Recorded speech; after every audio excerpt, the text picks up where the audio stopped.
Hello, sleepy traveller. Tuck yourself in, dim the room, and prepare for a peaceful drift through uneventful history. In a dimly lit room in Malaga, Spain, on October 25, 1881, a newborn had his first battle with death. Pablo Picasso, all 7 pounds of him, wasn't breathing until his uncle, a cigar-smoking doctor, blew smoke into his face. That's right, Picasso might have owed his first breath to a puff of cigar smoke. If irony had a patron saint, it would have been Picasso. He started life with a gasp and spent the rest of it leaving the world breathless. Fast forward to his childhood, and it's clear Picasso wasn't your average kid. While most children were busy with mud pies and make-believe, Picasso was mastering oil paints. At age 9, he painted Le Picador, a bullfight scene. Not too shabby for someone who probably still had a bowl cut. By 13, Picasso's father, José Ruiz Blasco, a painter and art teacher himself, threw in the towel and handed over his brushes, declaring his son more talented. Now, let's be honest here.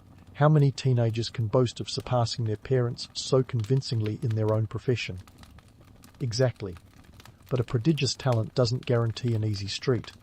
Spain, with its sunny plazas and occasionally irate bulls, wasn't enough for a young artist looking to redefine art itself. So, at the ripe old age of 19, Picasso headed to where every aspiring artist with a dream and a hint of madness wanted to be. Paris. Ah, Paris, the city of lights, love and baguettes. But in the early 1900s, it was also the epicenter of the avant-garde, a chaotic whirlpool of creativity and eccentricity. Picasso arrived in 1900, armed with a few francs and an ego the size of a small European nation. His first few years in Paris were anything but glamorous. Picasso lived in Montmartre, a bohemian quarter that was as lively as it was grimy. His studio, the Bateau Lavoir, was a far cry from luxury. It was more like a hodgepodge of artists' dreams and the occasional rat. The building was so cold that Picasso used to burn his own drawings to keep warm, a fact that's both tragic and fittingly dramatic. It was here that he painted The Blue Room, a work that signalled the start of his blue period, reflecting the mood of his surroundings, melancholic, sombre, and just a tad bit chilly. But Picasso wasn't just wallowing in his own artistic angst. He was also rubbing shoulders with some of the era's most influential figures. Enter Gertrude Stein, an American expatriate and art collector who, along with her brother Leo, became one of Picasso's earliest patrons. The Stein Salon was a who's who of the art world, with guests like Henri Matisse and Ernest Hemingway dropping by for intellectual sparring matches and possibly some subpar wine. Stein herself posed for a portrait by Picasso that took 90 sittings to complete. Yes, 90. Even then, Picasso famously said, "I can't see you any longer when I look." He eventually painted her face from memory, giving her a likeness that was more cubist than human. Stein loved it, and why not? When Picasso paints you, you take it as avant-garde gospel, even if you look like you're melting. Life in Paris wasn't all high society and art. There were struggles, and Picasso was no stranger to them. He was a foreigner in a city that loved its own. French critics were initially sceptical, as they often are of anything not drenched in vintage wine and baguettes. Picasso was living on the edge financially, often trading paintings for food. It was a tough gig, but Picasso was tougher. He navigated the Parisian art scene with charm, wit, and a willingness to defy convention. This was a time when the world was still trying to figure out if modern art was a movement or just a bad joke, and Picasso was there to ensure it was both. Despite the hardships, Picasso was relentless. He carved out a niche by challenging perceptions, mixing colours and forms like an alchemist searching for gold. His friendships with fellow artists and intellectuals were not just social engagements, but pivotal to his growth. These interactions pushed Picasso to refine his style, leading to the development of Cubism, a movement that would revolutionize art by shattering the norms of perspective and representation. Thus, the myth of the precocious genius is both true and misleading. Yes, Picasso was gifted beyond measure, a child prodigy with a knack for turning the ordinary into extraordinary. But his journey was also one of grit, where talent met tenacity on the cobblestone streets of Paris. It wasn't just divine inspiration that fueled his art, it was the struggle, the poverty, the camaraderie, and yes, the occasional bout of madness. Picasso's early years are a testament to the fact that genius isn't just born, it's forged in the fires of adversity and tempered with a bit of artistic rebellion. The stage was set for Picasso's next act, and it was one painted in shades of blue, literally and metaphorically. Enter the Blue Period, a phase from 1901 to 1904, where Picasso's palette took a nosedive into the melancholic. And why not? His life was serving him lemons, and he was squeezing every drop of sombre juice out of them. The catalyst for this period was the suicide of his friend Carlos Casagemas, a fellow artist who, in a dramatic yet tragic finale, shot himself over unrequited love. Talk about a plot twist nobody wanted. Picasso, grief-stricken and financially struggling, found himself churning out canvases soaked in blue, a colour that mirrored his emotional state and the cold, hard realities of early 20th century Paris. Now, you might wonder, why blue? Well, because the world just seemed that way to him. Picture this, an artist feeling the weight of existential dread, surrounded by the chilly Parisian winters and the ghostly shadows of financial instability. It was as if Picasso took his emotional baggage, dipped it in a blue wash, and laid it bare for the world to see. His works from this era, like The Old Guitarist and La Vie, feature elongated figures and mournful expressions, capturing a sense of desolation that was as personal as it was universal. Economically speaking, Picasso was on shaky ground. Remember, we're talking about a time when he was swapping paintings for bread, and not the artisanal kind. The Parisian art scene wasn't exactly rolling out the red carpet for a young Spaniard with a penchant for the unconventional. Galleries weren't knocking down his door to showcase his work, and critics had yet to be dazzled by his future genius. But here's the kicker. These paintings, which Picasso likely sold for mere francs to keep his stomach entertained, now fetch millions at auctions. La Vie, for instance, is part of the Cleveland Museum of Art's collection, valued at an eye-watering sum that would have left Picasso both incredulous and slightly amused. Despite these hardships, Picasso's Blue Period wasn't just a dark cloud, it was also a crucible for creativity. He was exploring themes of human suffering, poverty, and social isolation, topics that resonated with the broader socio-economic conditions of the time. This was France in the early 1900s, a nation grappling with the aftermath of the Franco-Prussian War and the tremors of industrialization. Unemployment was high, and the social divide was as stark as a Picasso canvas. The irony? Picasso, through his blue-tinted lens, was documenting the very struggles that would later elevate him to artistic sainthood. Just as the Blue Period was reaching its saturation point, Picasso's life took a turn toward the rosy. Enter the Rose Period, from 1904 to 1906, a time when his paintings began to warm up both in hue and in spirit. The shift coincided with his move to the Bateau Lavoie in Montmartre, a place that was equal parts bohemian paradise and artist purgatory. It was here that Picasso met Fernande Olivier, a French artist and model whose relationship with him brought a newfound warmth to his work. Love, it seemed, had a knack for replacing the blues with pinks and reds. The Rose Period was a celebration of the more tender aspects of life. Think circus performers, harlequins, and carnival scenes. Works like Family of Saltimbanquis and Boy with a Pipe showcased a lighter, more whimsical side of Picasso, though the subjects often carried an undercurrent of melancholy. It's like he was saying, sure, life's a circus, but don't forget the tears behind the clown's face paint. Economically, things were looking up, albeit gradually. Picasso's reputation was beginning to solidify, thanks in part to the patronage of the Steins and his growing network of avant-garde comrades. But let's not romanticize too much. He wasn't exactly swimming in francs, but he was no longer drowning in debt either. The art world was catching on, albeit slowly, to the notion that Picasso wasn't just another eccentric with a brush, he was a force to be reckoned with. As Picasso's palette warmed, so did his financial prospects. The sales were modest, but they were sales nonetheless, providing a semblance of stability that allowed him to focus on his craft. It's a classic case of art imitating life, or perhaps life imitating art. Either way, the Rose Period was a turning point, a prelude to the seismic shift that would follow with Cubism. Before we dive into the cubic chaos, let's take a step back and appreciate the irony of it all. Here was Picasso, A man who had once lived off bread crusts and painted his despair in blues, now transitioning to a palette that would eventually pave the way for his artistic revolution.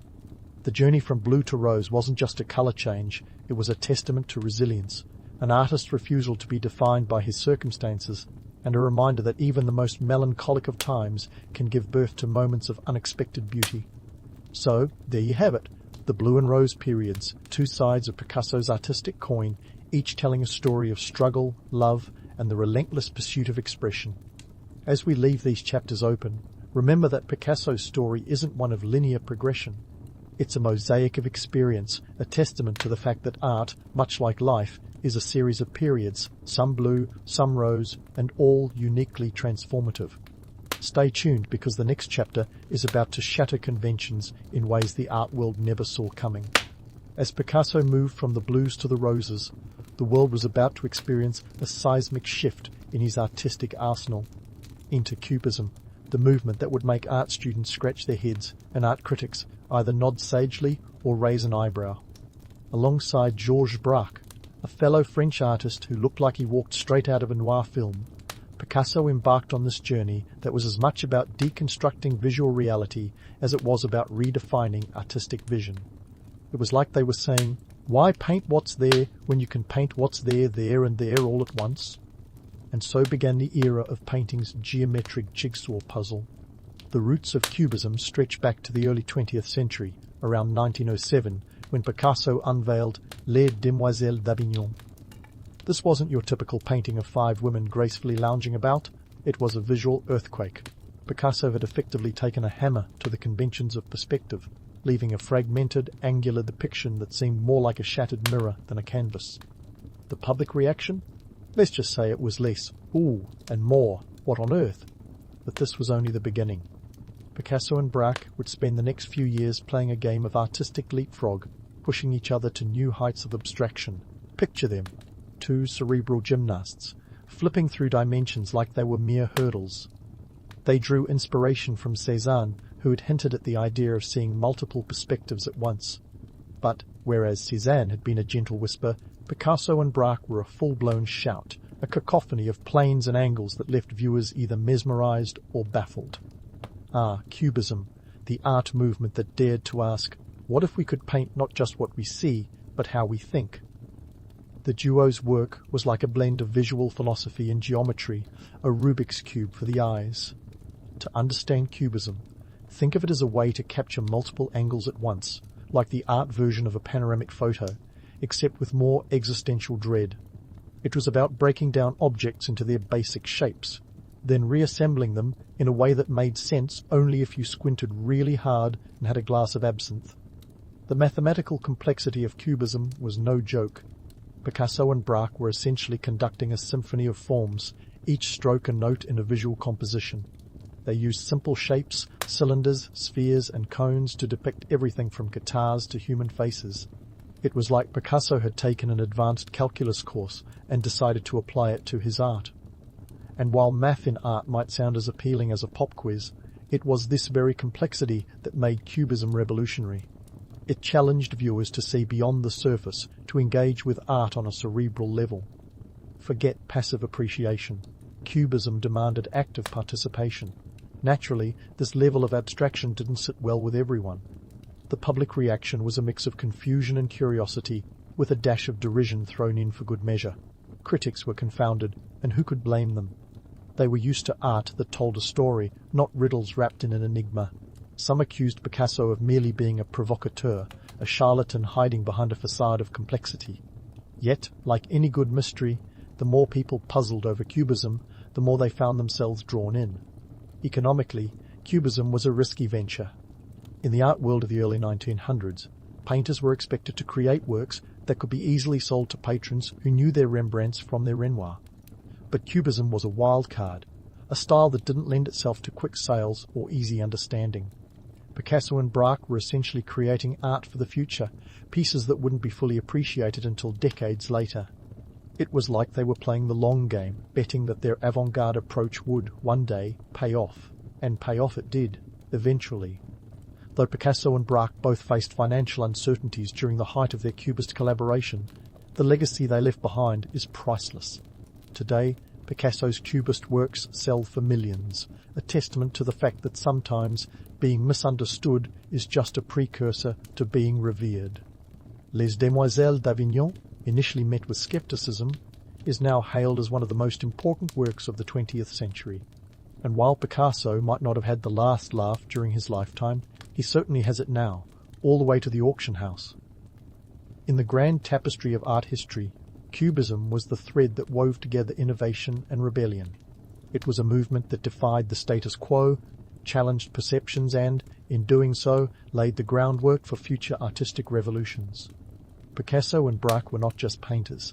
They were pioneers, explorers of a new artistic frontier that forever changed the way we see the world. They took the familiar and made it strange, the simple and made it profound. And if that isn't the essence of genius, what is? But hold your applause, because while Cubism was a tour de force, Picasso's journey was far from over. He was about to embark on yet another adventure, one that would take him beyond the confines of geometric abstraction into realms even more unexpected. Stay tuned, because the story of Picasso is like his art, layered, complex, and full of surprises. As Picasso's Cubist adventure was winding down, the world outside his studio was anything but still.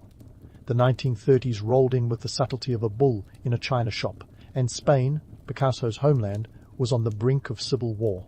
Now, if you've ever wondered what happens when politics crashes the art party, Picasso was about to show us with a piece of work that would shake the very foundations of political art, Guernica. The Spanish Civil War, which erupted in 1936, was one of those historical events that made you question if humans, as a species, ever learn anything. It was a brutal clash between the Republicans, who favoured a democratic government, and the Nationalists, led by General Francisco Franco, who thought democracy was overrated. Spoiler alert, Franco won, but not before leaving a trail of destruction that would haunt the nation for decades. Enter Picasso, the artist who'd spent his life smashing artistic conventions, now faced with a world that was smashing itself to pieces. In 1937, the Spanish Republican government commissioned him to create a mural for the Spanish Pavilion at the World's Fair in Paris.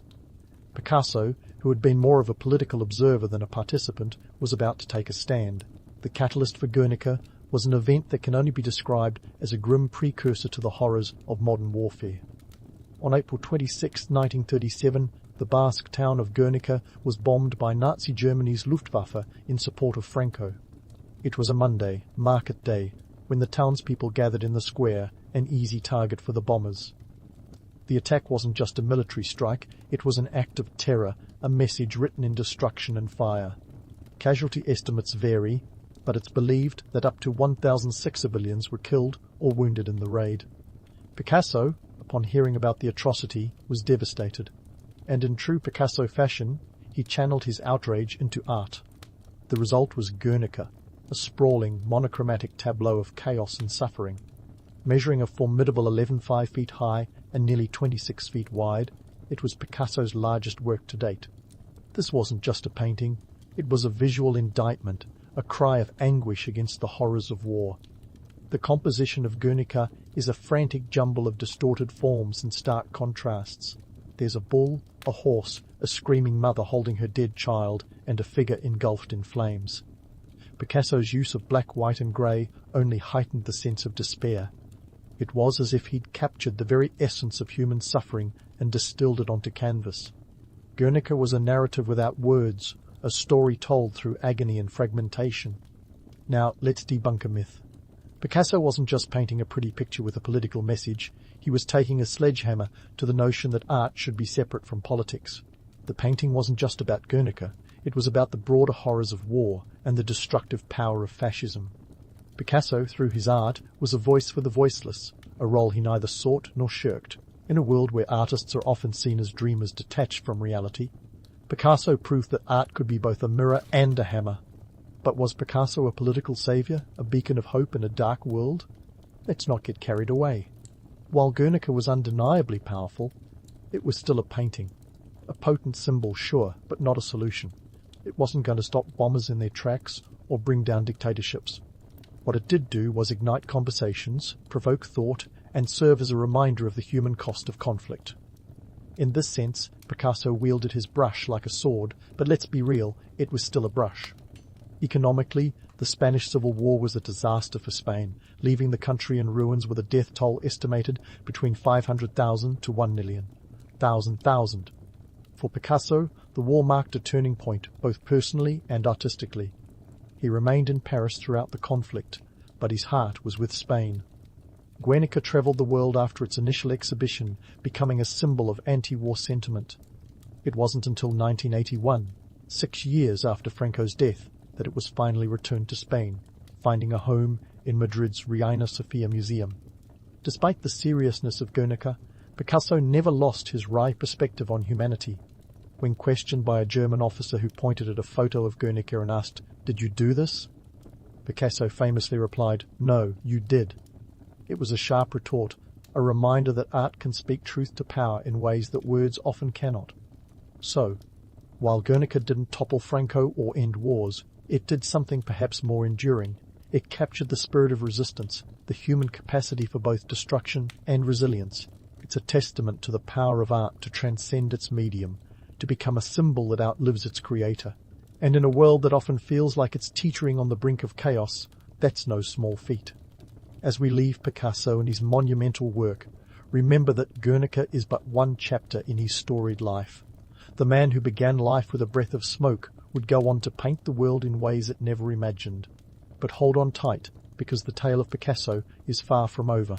His journey continues, one brushstroke at a time, through the turbulence of history and the chaos of creation.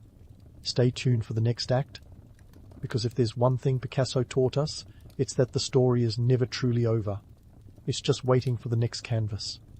As the curtain falls on Picasso's Guernica, we find our artist, in residence of the 20th century, standing at the pinnacle of his fame, but with the world still spinning in the chaos of war and politics.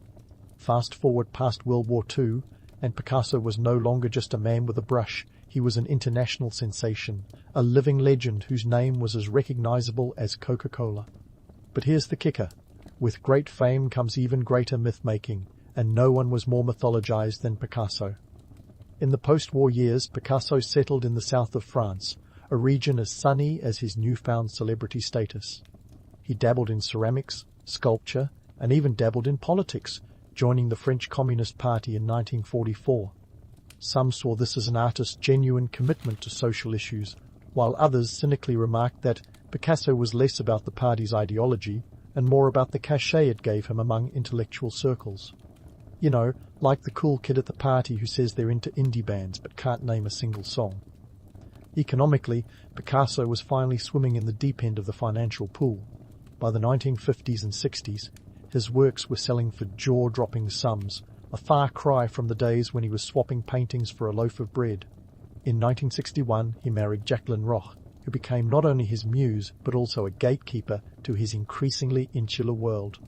Her presence in his life was both stabilizing and isolating, as Picasso retreated into his art and away from the public eye, leaving much of the socializing to his younger years. Now, if you're picturing Picasso as a serene elder statesman of the art world, think again. Even in his later years, he was a whirlwind of creativity, a Tasmanian devil in a smock, if you will. He produced thousands of works, from the playful to the profound, becoming a one-man art factory with an output that would make even the most prolific artists break a sweat. He painted right up until his death in 1973, at the age of 91, leaving behind an estimated 50,000 artworks. That's right, 50,000. It's like he was racing against time, trying to leave a visual legacy that could rival the Library of Congress. But here's where the myth and the man start to tango. Picasso's larger-than-life persona was as much a creation of the public as it was of the artist himself. He was the archetype of the tortured genius, the romantic bohemian whose love affairs and fiery temperament were as legendary as his canvases. The truth? Well, Picasso was human, a complex, often contradictory figure whose personal life was as turbulent as his brushstrokes. His relationships were marked by passion and turmoil, and his treatment of women often left much to be desired. It's the kind of behavior that would get you cancelled on social media today faster than you can say cubism. Yet, the allure of the myth persists. Why? because humans love a good story, and Picasso's life reads like a novel you can't put down. He was a man who rose from the dusty streets of Malaga to the salons of Paris, who turned personal sorrow into public triumph, and who shattered artistic conventions with the casual flick of a brush. The romantic appeal is undeniable, but let's not gloss over the reality. Picasso's genius was as much about hard work and relentless experimentation as it was about innate talent. As for his legacy, Picasso's influence on the art world is as indelible as his signature on a canvas. He challenged the very notion of representation, turning art into an exploration of form and perception. From his early blue and rose periods to the seismic shift of cubism, Picasso's work reshaped the landscape of modern art. He was a visionary who saw the world not as it was, but as it could be, a kaleidoscope of possibilities waiting to be explored. However, with great fame comes the inevitable commercialization of legacy. Picasso's name is now a brand, slapped on everything from high-end auctions to fridge magnets. In 2015, his Les Femmes d'Alger Version sold for a staggering $179.4 million at auction, a testament to how art, like everything else, can become a commodity. It's a paradox that would likely amuse Picasso, who once quipped, "The world doesn't make sense, so why should I paint pictures that do?" So, does the legend match the man? In part, yes, but it's a legend that glosses over the complexities of his character, the darker shades of his life that don't fit neatly into the narrative of genius. Picasso was a master of reinvention, both in his art and his persona, and perhaps that's the true genius. His ability to be both myth and man, artist and icon, all rolled into one. His story is a reminder that the line between the artist and the art is often as blurred as a dream, and in that blur lies the magic. As we wrap up this journey through Picasso's life, let's take a moment to step back and see the bigger picture. A life lived at the intersection of art and history, a legacy that continues to shape the world long after the paint has dried. Picasso once said, "Art washes away from the soul the dust of everyday life, and isn't that what he's done? Washed away the mundane to reveal the extraordinary, one brushstroke at a time." So here's to Picasso, the man who turned the world into his canvas and showed us that art, like life, is about seeing the unseen and embracing the chaos. Nestled amidst the azure waters of the Mediterranean, Crete emerges not just as a picturesque island, but as the cradle of the Minoan civilization, a place where myth and history danced a tantalizing tango. Now, if you think bull-leaping festivals were just ancient versions of a rodeo, well, strap in for a wild ride through labyrinthine stories and archaeological twists. Crete, clocking in at about 8,336 square kilometers, is the largest of the Greek islands. It's a sun-drenched paradise today, but back around 2700 BC, it was the bustling heart of the Minoan civilization. These guys weren't just dabbling in pottery and frescoes. They were building Europe's earliest urban culture.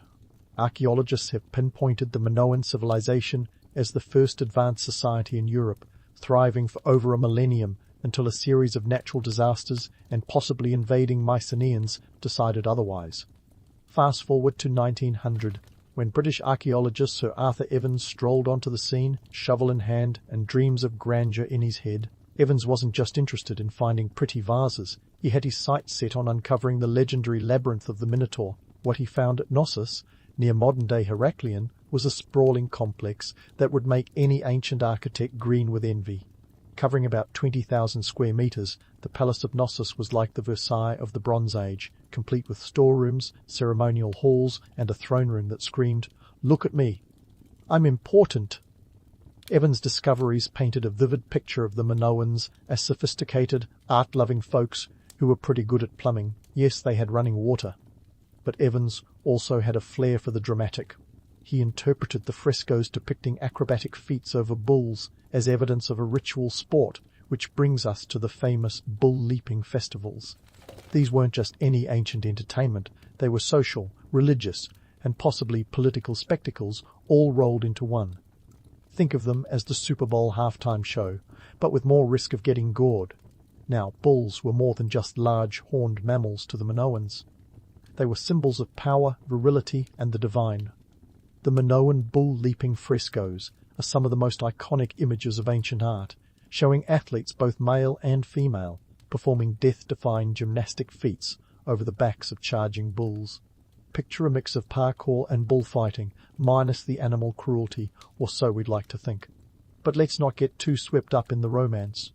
The myth of the Minotaur, half man, half bull, lurks in the shadows of these festivals, a reminder of the darker side of bull worship.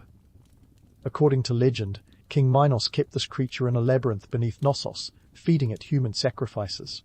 While the labyrinth and the Minotaur are likely products of an ancient PR campaign gone wrong, they underscore the Minoan fascination with bulls and the potential for these festivals to have been more than just a harmless sport. So, what was the point of all this bull leaping? Well, apart from the obvious thrill factor, because let's face it, who doesn't love a bit of live-action danger? It was likely a rite of passage, a demonstration of skill, and a religious ritual all in one. The Minoans were a deeply religious society, and these festivals may have been offerings to their gods, particularly Poseidon, who, according to some legends, was the one who sixed the Minotaur on Minos in the first place. Evans's work at Knossos gave us a glimpse into the splendor of Minoan civilization, but it also left us questioning the line between fact and Evans's fertile imagination. His reconstructions had been criticized for being a bit too Disneyfied, but without them, the Minoans may have remained an enigma wrapped in a fresco. So, while we might raise an eyebrow at some of his more fanciful theories, Evans undeniably brought the Minoans back into the spotlight. As we delve deeper into the world of Minoan bull leaping, we'll untangle the knots of myth and history. For now, remember this: the Minoan festivals were more than just ancient daredevil shows.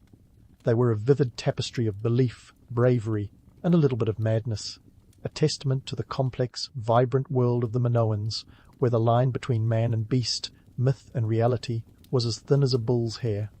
Bull leaping, it's the ancient version of an extreme sport, minus the GoPro cameras but with all the jaw-dropping theatrics. Now, before you imagine Cirque du Soleil with horns, let's break down the mechanics of this death-defying dance.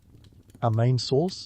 Those vivid frescoes, and a handful of artifacts that have managed to survive the winds and woes of time.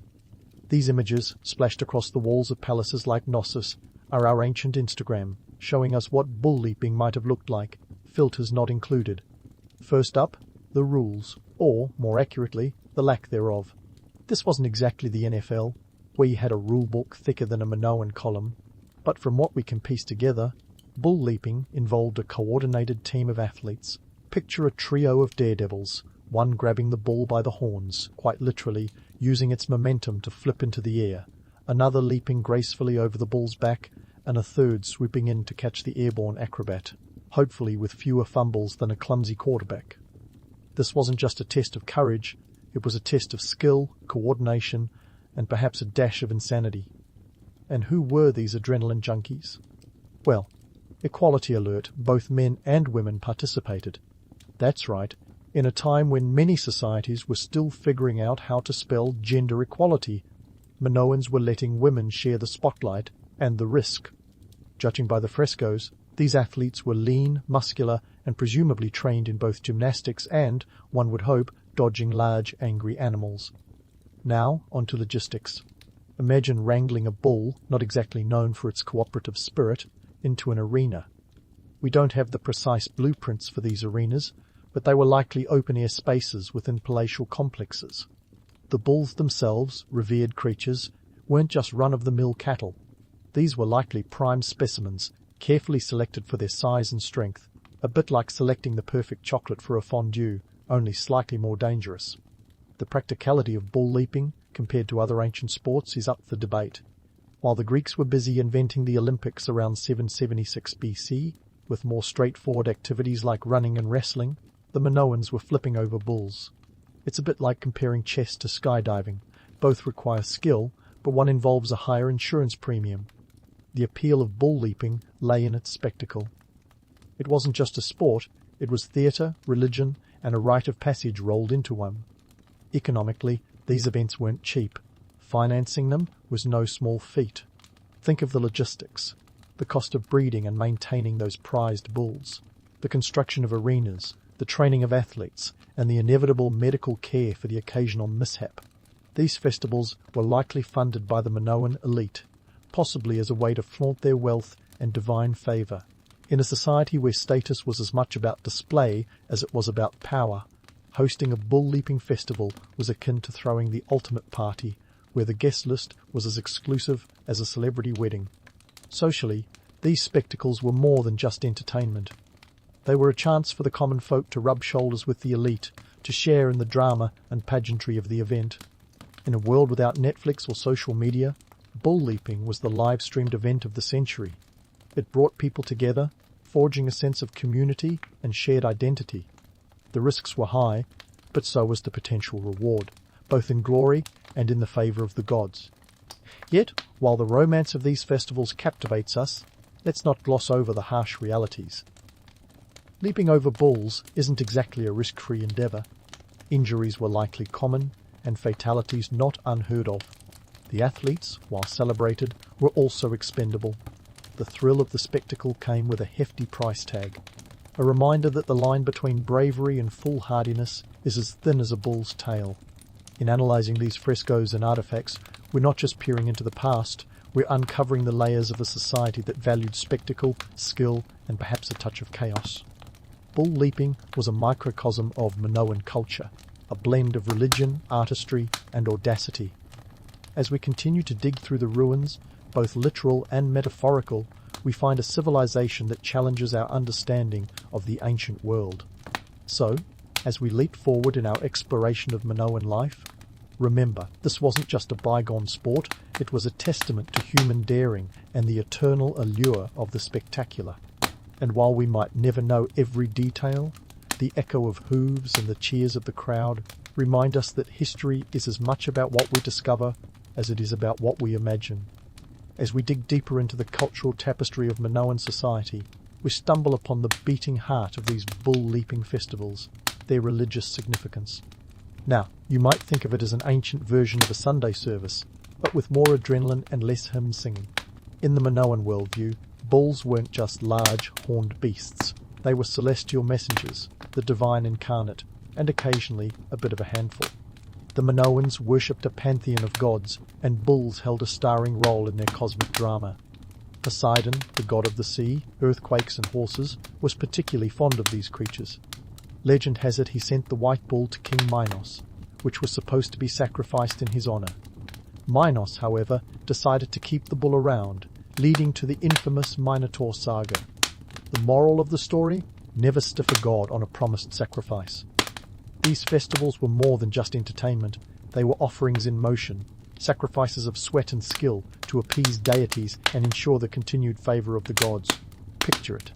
A sun-drenched arena, the air thick with incense, the crowd, a sea of anticipation as young acrobats performed what could only be described as divinely inspired gymnastics.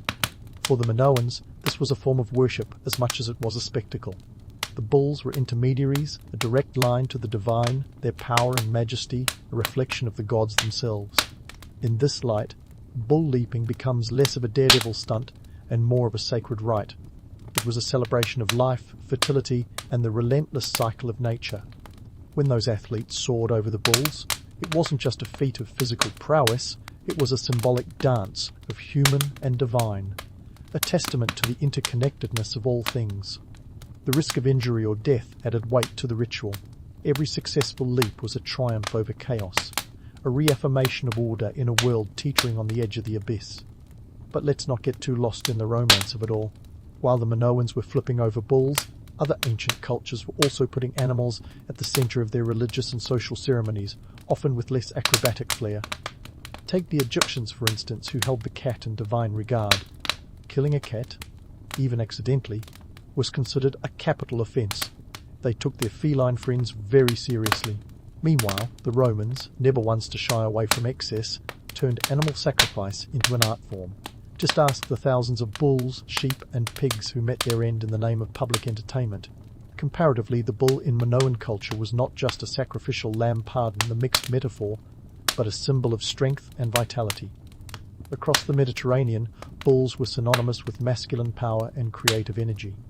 The Mesopotamians saw the bull as a symbol of the storm god Adad, while the Celts revered the animal for its fertility and abundance. Even in the distant Indus Valley, Bulls featured prominently in seals and sculptures, their ubiquitous presence a testament to their enduring appeal. But why the bull?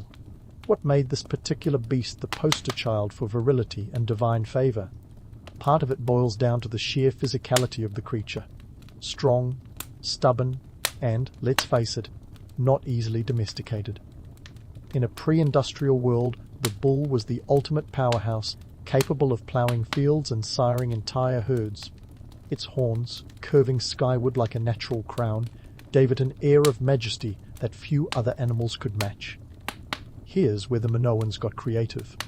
Unlike their contemporaries, who often sacrificed animals to curry favour with the gods, the Minoans turned their bulls into participants in a cosmic dance. This wasn't just about appeasement, it was about engagement, a dialogue between human and divine that played out in the dusty arenas of Crete. It was a bold statement of faith, a testament to a society that dared to leap into the unknown, trusting in the strength of their gods and the skill of their athletes.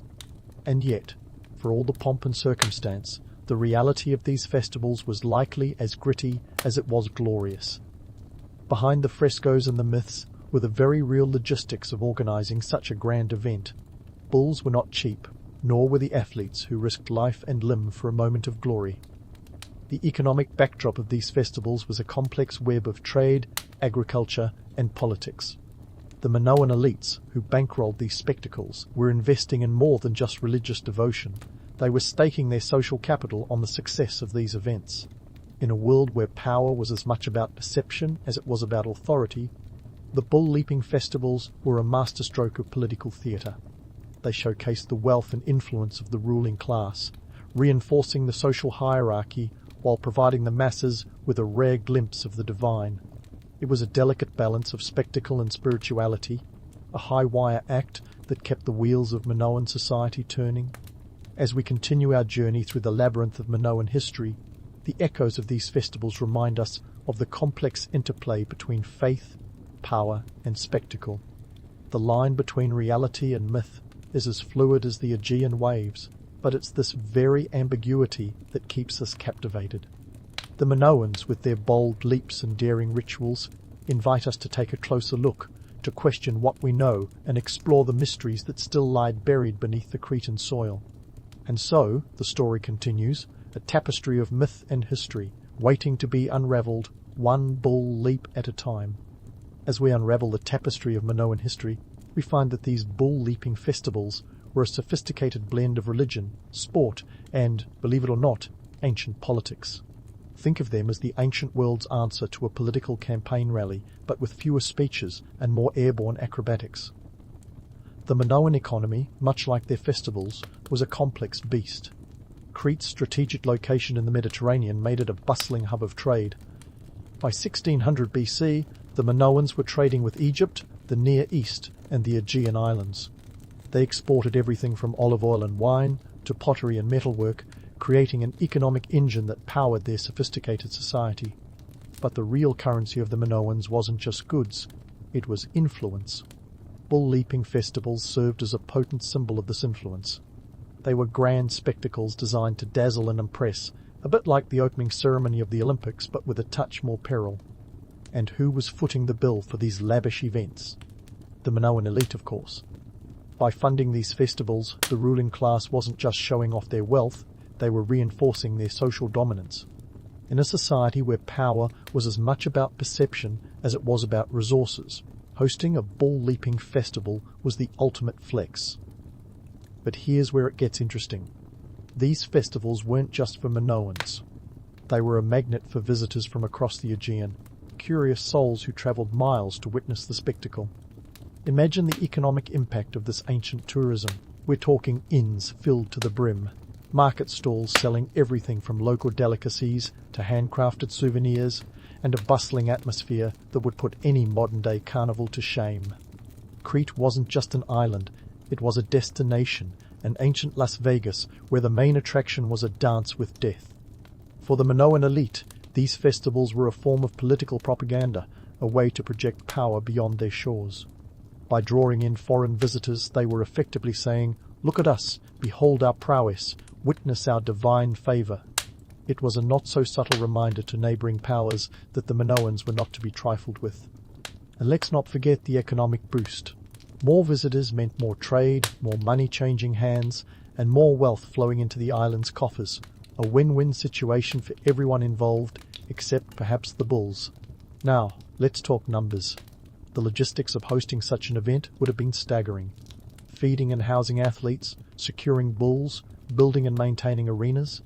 It all came with a hefty price tag. And who bore the brunt of these costs? You guessed it, the Minoan elite, who likely viewed it as a worthwhile investment in their social and political capital. In return, they got to bask in the reflected glory of the festival, their status elevated by the sheer spectacle of the event. But let's not sugarcoat things. While the festivals were a visual feast, they were also a stark reminder of the social hierarchies that defined Minoan society. The elite might have been the hosts, but it was the athletes who risked life and limb for their entertainment. And what did they get in return? Fame, perhaps, and the fleeting adoration of the crowd, but also the very real possibility of injury, or worse. The festivals were a microcosm of Minoan society, a dazzling display of power, but one that rested on the backs of those who performed the daring feats. The role of these festivals in reinforcing social hierarchies is clear. They were a testament to the power and influence of the Minoan elite, a reminder to the masses of their place in the grand scheme of things. But they were also a celebration of human skill and bravery, a chance for the athletes to earn a taste of glory in a world where social mobility was limited. As for the tourists, they were both spectators and participants in this grand drama. They came to marvel at the sight of athletes soaring over bulls, but they also became part of the story, their presence a testament to the pull of Minoan culture. In a world without Instagram or YouTube, the festivals were the ultimate viral event, spreading the fame of the Minoans far and wide. So, as we continue to peel back the layers of Minoan history, we're left with a society that was as much about spectacle as it was about substance.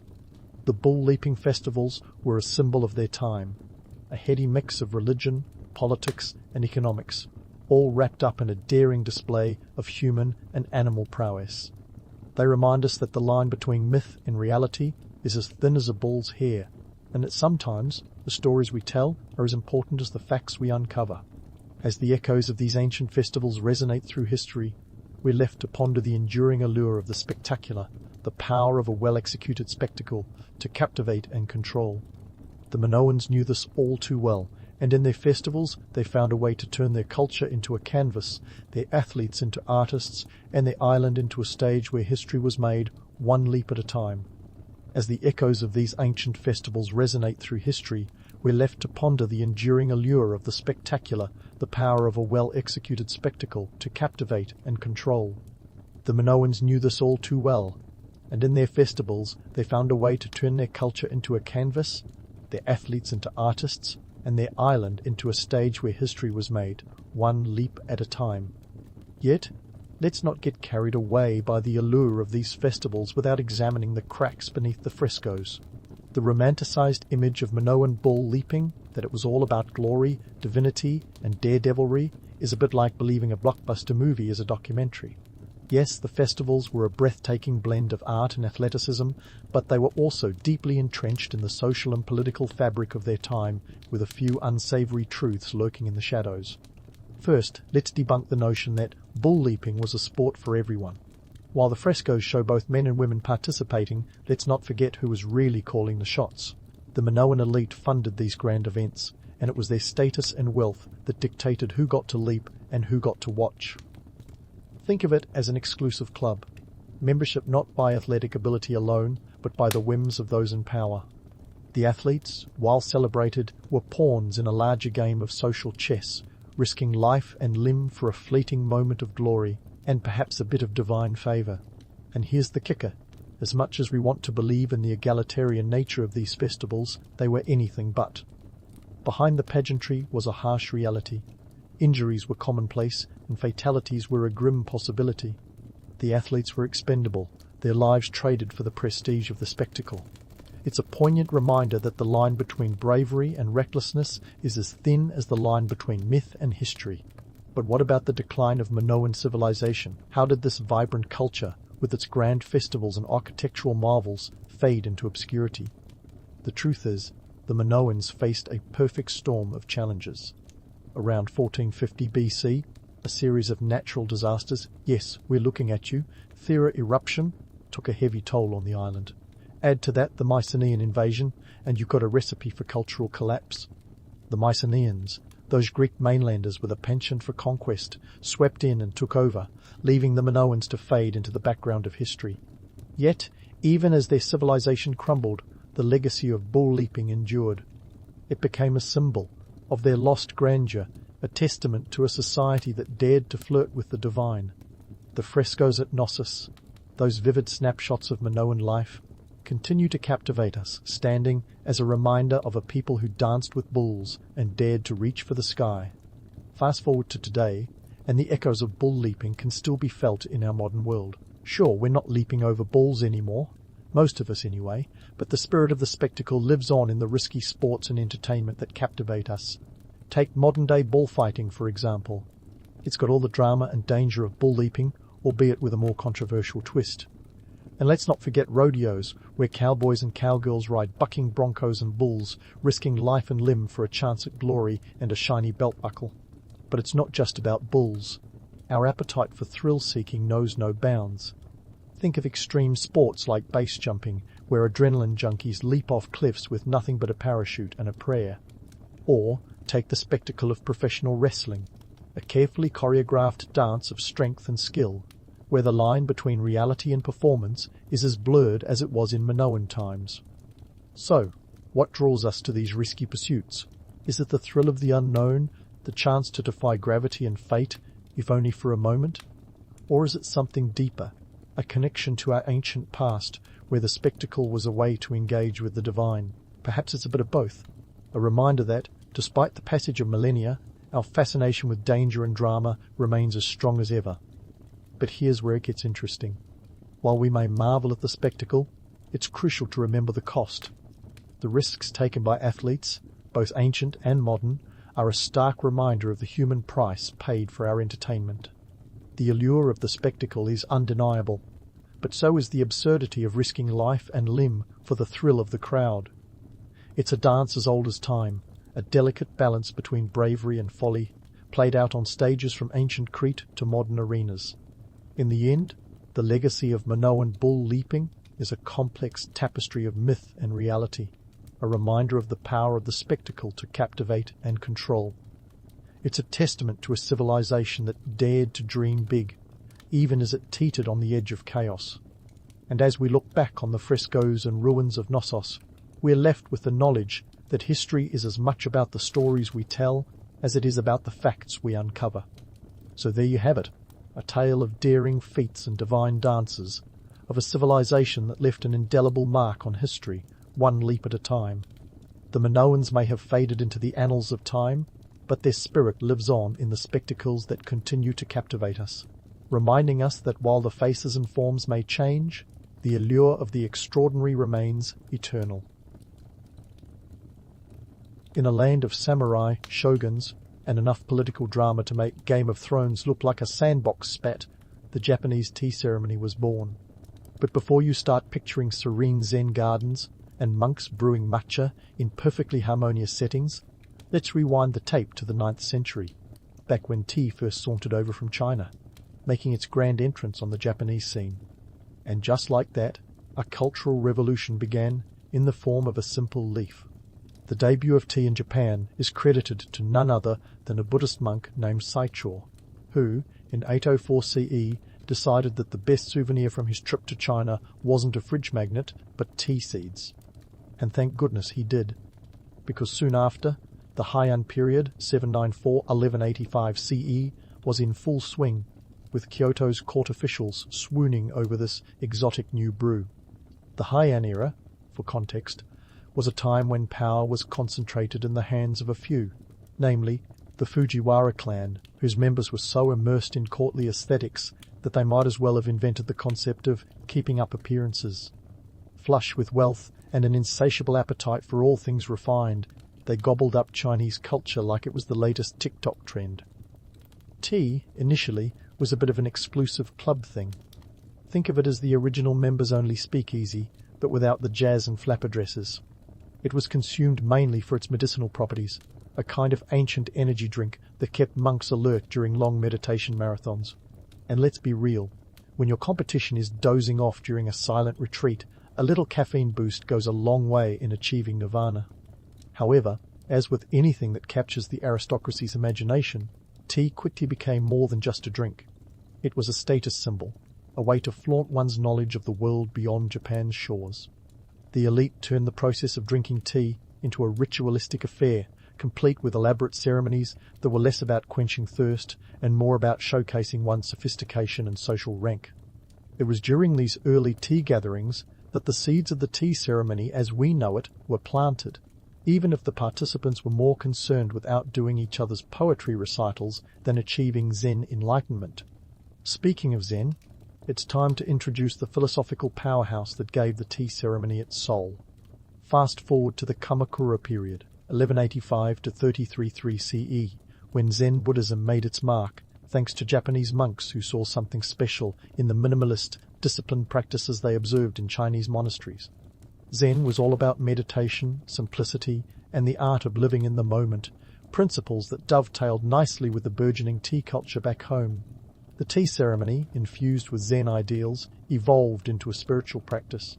It was no longer just about drinking tea. It was about embodying harmony, respect, purity, and tranquility. Values that, frankly, still sound pretty great in our modern world of constant notifications and fast-paced living. But before you go thinking this was all peace and love, remember the social and political landscape of the time. Japan was more fragmented than a jigsaw puzzle in a blender, with regional warlords or daimyos and their armies vying for control. In such a volatile environment, the tea ceremony offered a rare moment of peace and diplomacy, a chance for warriors to set aside their swords, if only for the duration of a bowl of tea. It was a space where enemies could become allies, or at least agree not to stab each other until after the last sip. The tea ceremony, then, was not just a cultural performance. It was a subtle yet powerful tool of political maneuvering, where fortunes could rise and fall over the clink of a tea bowl. It was a reflection of the broader societal shifts, where the line between personal enlightenment and political strategy was as thin as the rim of a delicate porcelain cup. So, while the romantic image of monks pouring tea in a sun-dappled garden is appealing, the reality was a bit more complex. The introduction of tea to Japan was like dropping a pebble into a pond, creating ripples that would shape the country's cultural and political landscape for centuries. And this was just the beginning. As we delve deeper into the history of the tea ceremony, we'll see how this humble beverage sparked philosophies, forged alliances, and even fought battles, though perhaps not in the way you might expect. As the tea ceremony continued to evolve, it became much more than just a tranquil pause in the chaos of medieval Japan. By the time we hit the 15th and 16th centuries, it had transformed into a full-fledged political instrument, wielded with the precision of a samurai's blade. The samurai class, ever the connoisseurs of power and prestige, embraced the tea ceremony like a new martial art. It was a time when a bowl of tea could be as influential as a battalion of warriors. Enter stage left, Sen no Riki, the Grand Master of Tea, who turned simplicity into a weapon of influence. Riki, with his penchant for minimalism, was the Steve Jobs of the tea world. He stripped the ceremony down to its bare essentials, emphasizing the Zen principles of wabi-sabi, finding beauty in imperfection. And as it turns out, imperfection was in high demand. This was an era where less was more, and Riki was the maestro conducting an orchestra of understated elegance. His influence was such that even the mighty Toyotomi Hideyoshi, Japan's de facto ruler, was under his spell. Riki had the ear of the high and mighty, and he knew how to use it. In a world where a misplaced word could cost you your head, Riki's mastery of the tea ceremony allowed him to navigate the treacherous waters of court politics with the grace of a seasoned diplomat. Now, let's talk about the economics of all this. Hosting a tea ceremony wasn't just about boiling water and sipping from a cup. It was an elaborate affair, with costs that could make a shogun wince. The price of tea itself had soared as demand skyrocketed. Imagine trying to host a gala dinner, but every plate costs the equivalent of a luxury car. That's the kind of financial commitment we're talking about. Ornate tea bowls became the status symbols of the day. Think of them as the Rolexes of feudal Japan, only with more historical significance.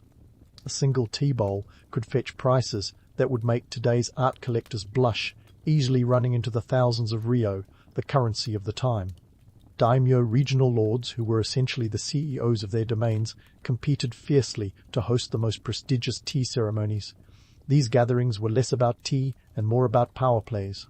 Hosting the right people, displaying the right tea bowls, and having the right tea master could shift alliances and bolster one's standing in the volatile hierarchy.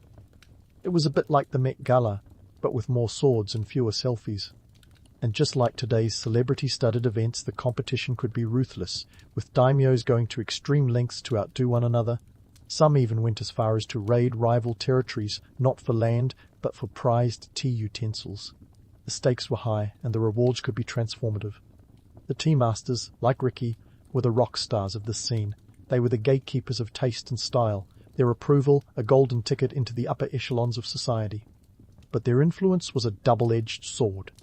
In a world where appearances could be deceiving, even a tea master's favour could become a liability. Rikyu himself eventually fell victim to the swirling currents of court intrigue. His influence, once a boon, became a threat to Hideyoshi, who ordered Rikyu to commit ritual suicide, seppuku, in 1591. It was a stark reminder that in the world of tea, politics was never far behind. As we look back, it's tempting to romanticize the tea ceremony as a serene refuge from the chaos of war and politics, and while it certainly offered moments of tranquility, it was also a stage for the machinations of power, a place where fortunes could rise and fall as swiftly as a sword stroke. The delicate tea bowl, once a simple vessel for a hot drink, became a symbol of the complex interplay between aesthetics and authority. It was a time when the serenity of a tea house could mask the storm of ambition brewing just beneath the surface. In the end, the tea ceremony of the 15th and 16th centuries was about more than just tea. It was a reflection of the era's complexities, a delicate balance between art and politics, simplicity and grandeur, peace and power. And as we sip on these stories, remember, every cup carries with it the weight of history, steeped in the rich tapestry of a nation striving for both harmony and dominance. As we move forward, the tale of the tea ceremony will continue to unfold, revealing even more about the human quest for meaning amidst the clatter of swords and the rustle of silk. Now, as we continue to steep ourselves in the intricacies of the Japanese tea ceremony, let's address the elephant in the tea room, the myths and realities of this enigmatic ritual. Spoiler alert, what happens in the tea house doesn't always stay in the tea house. It's time to stir the pot and separate the leaves from the chaff, so to speak. First, let's dismantle the myth of universal tranquility. While the tea ceremony is often painted as an egalitarian oasis, where all could partake in zen-like calm, the truth is more exclusive than a VIP nightclub on a Saturday night. In reality, the tea room was a sanctuary primarily reserved for the elite, a stage where the samurai and their ilk played out their social dramas. For the average peasant or merchant, the ceremony was as out of reach as a moonlit night on Mars. And what about women, you ask? Well, they were largely sidelined in this testosterone-fueled tea theatre. Despite the ceremonial rhetoric of harmony and respect, women were often left to brew in the shadows. It wasn't until the Edo period, 63 to 1868, that women began to have some access, largely due to the efforts of tea masters like Sen no Rikyu's granddaughter, who began to teach women the ways of tea. But let's not sugarcoat it, the tea ceremony was a man's world, and women had to navigate societal constraints tighter than a kimono's obi. Now, onto the infamous tea jar rivalry, a tale as peculiar as it is telling. Picture this. A seemingly innocent tea jar, known as Narashiba, was at the heart of a feud between two daimyos, which led to actual conflict. This wasn't just a hissy fit over pottery, it was a power struggle, disguised as a quest for ceramic glory. The jar was so coveted that it sparked a small-scale war, proving that in the high-stakes game of feudal politics, even the most mundane objects could become symbols of power worth fighting over. Talk about putting the war in wardrobe. These tales of exclusion, rivalry, and the occasional bout of ceramic-induced aggression highlight how the tea ceremony was a microcosm of societal tensions and hierarchies. It was a world where the clink of tea bowls echoed the clang of armour, and the tranquility of the tea house belied the turbulence outside its walls. The ceremony, with its precise movements and carefully curated settings, mirrored the rigid social order, allowing a rare glimpse into the values and vices that shaped feudal Japan. But let's not forget the economic undertones of these gatherings. Hosting a tea ceremony was akin to throwing a high-stakes poker game where the buy-in was a small fortune. The cost of a single ceremony could equal a year's worth of rice for a peasant family. The tea itself was a luxury item, its price driven up by demand and the intricacies of cultivation. As for the utensils, they were the ultimate status symbols. A tea bowl wasn't just a vessel. It was an investment, a piece of art, and a statement of one's place in the social pecking order. All this makes you wonder, why did people go to such lengths for what seemed like a glorified tea party? The answer lies in the intricate dance of power and perception. In a world where appearances could be as deadly as a katana, the tea ceremony was a tool of influence, a way to curry favour and forge alliances. It was a stage where the subtleties of gesture and gaze could shift the balance of power, where a well-placed compliment could open doors and a misstep could slam them shut. So, while the romantic image of a serene tea gathering in a sun-dappled garden holds a certain appeal, the reality was more akin to a high-stakes chess match, with each move calculated to advance one's position in the social hierarchy. The tea room was a crucible of cultural and political forces, a place where the personal and the political were intertwined in a delicate dance. As we sip on these stories, remember, the surface calm of the tea ceremony masked a world of complexity, where the simple act of sharing a bowl of tea was fraught with meaning and consequence.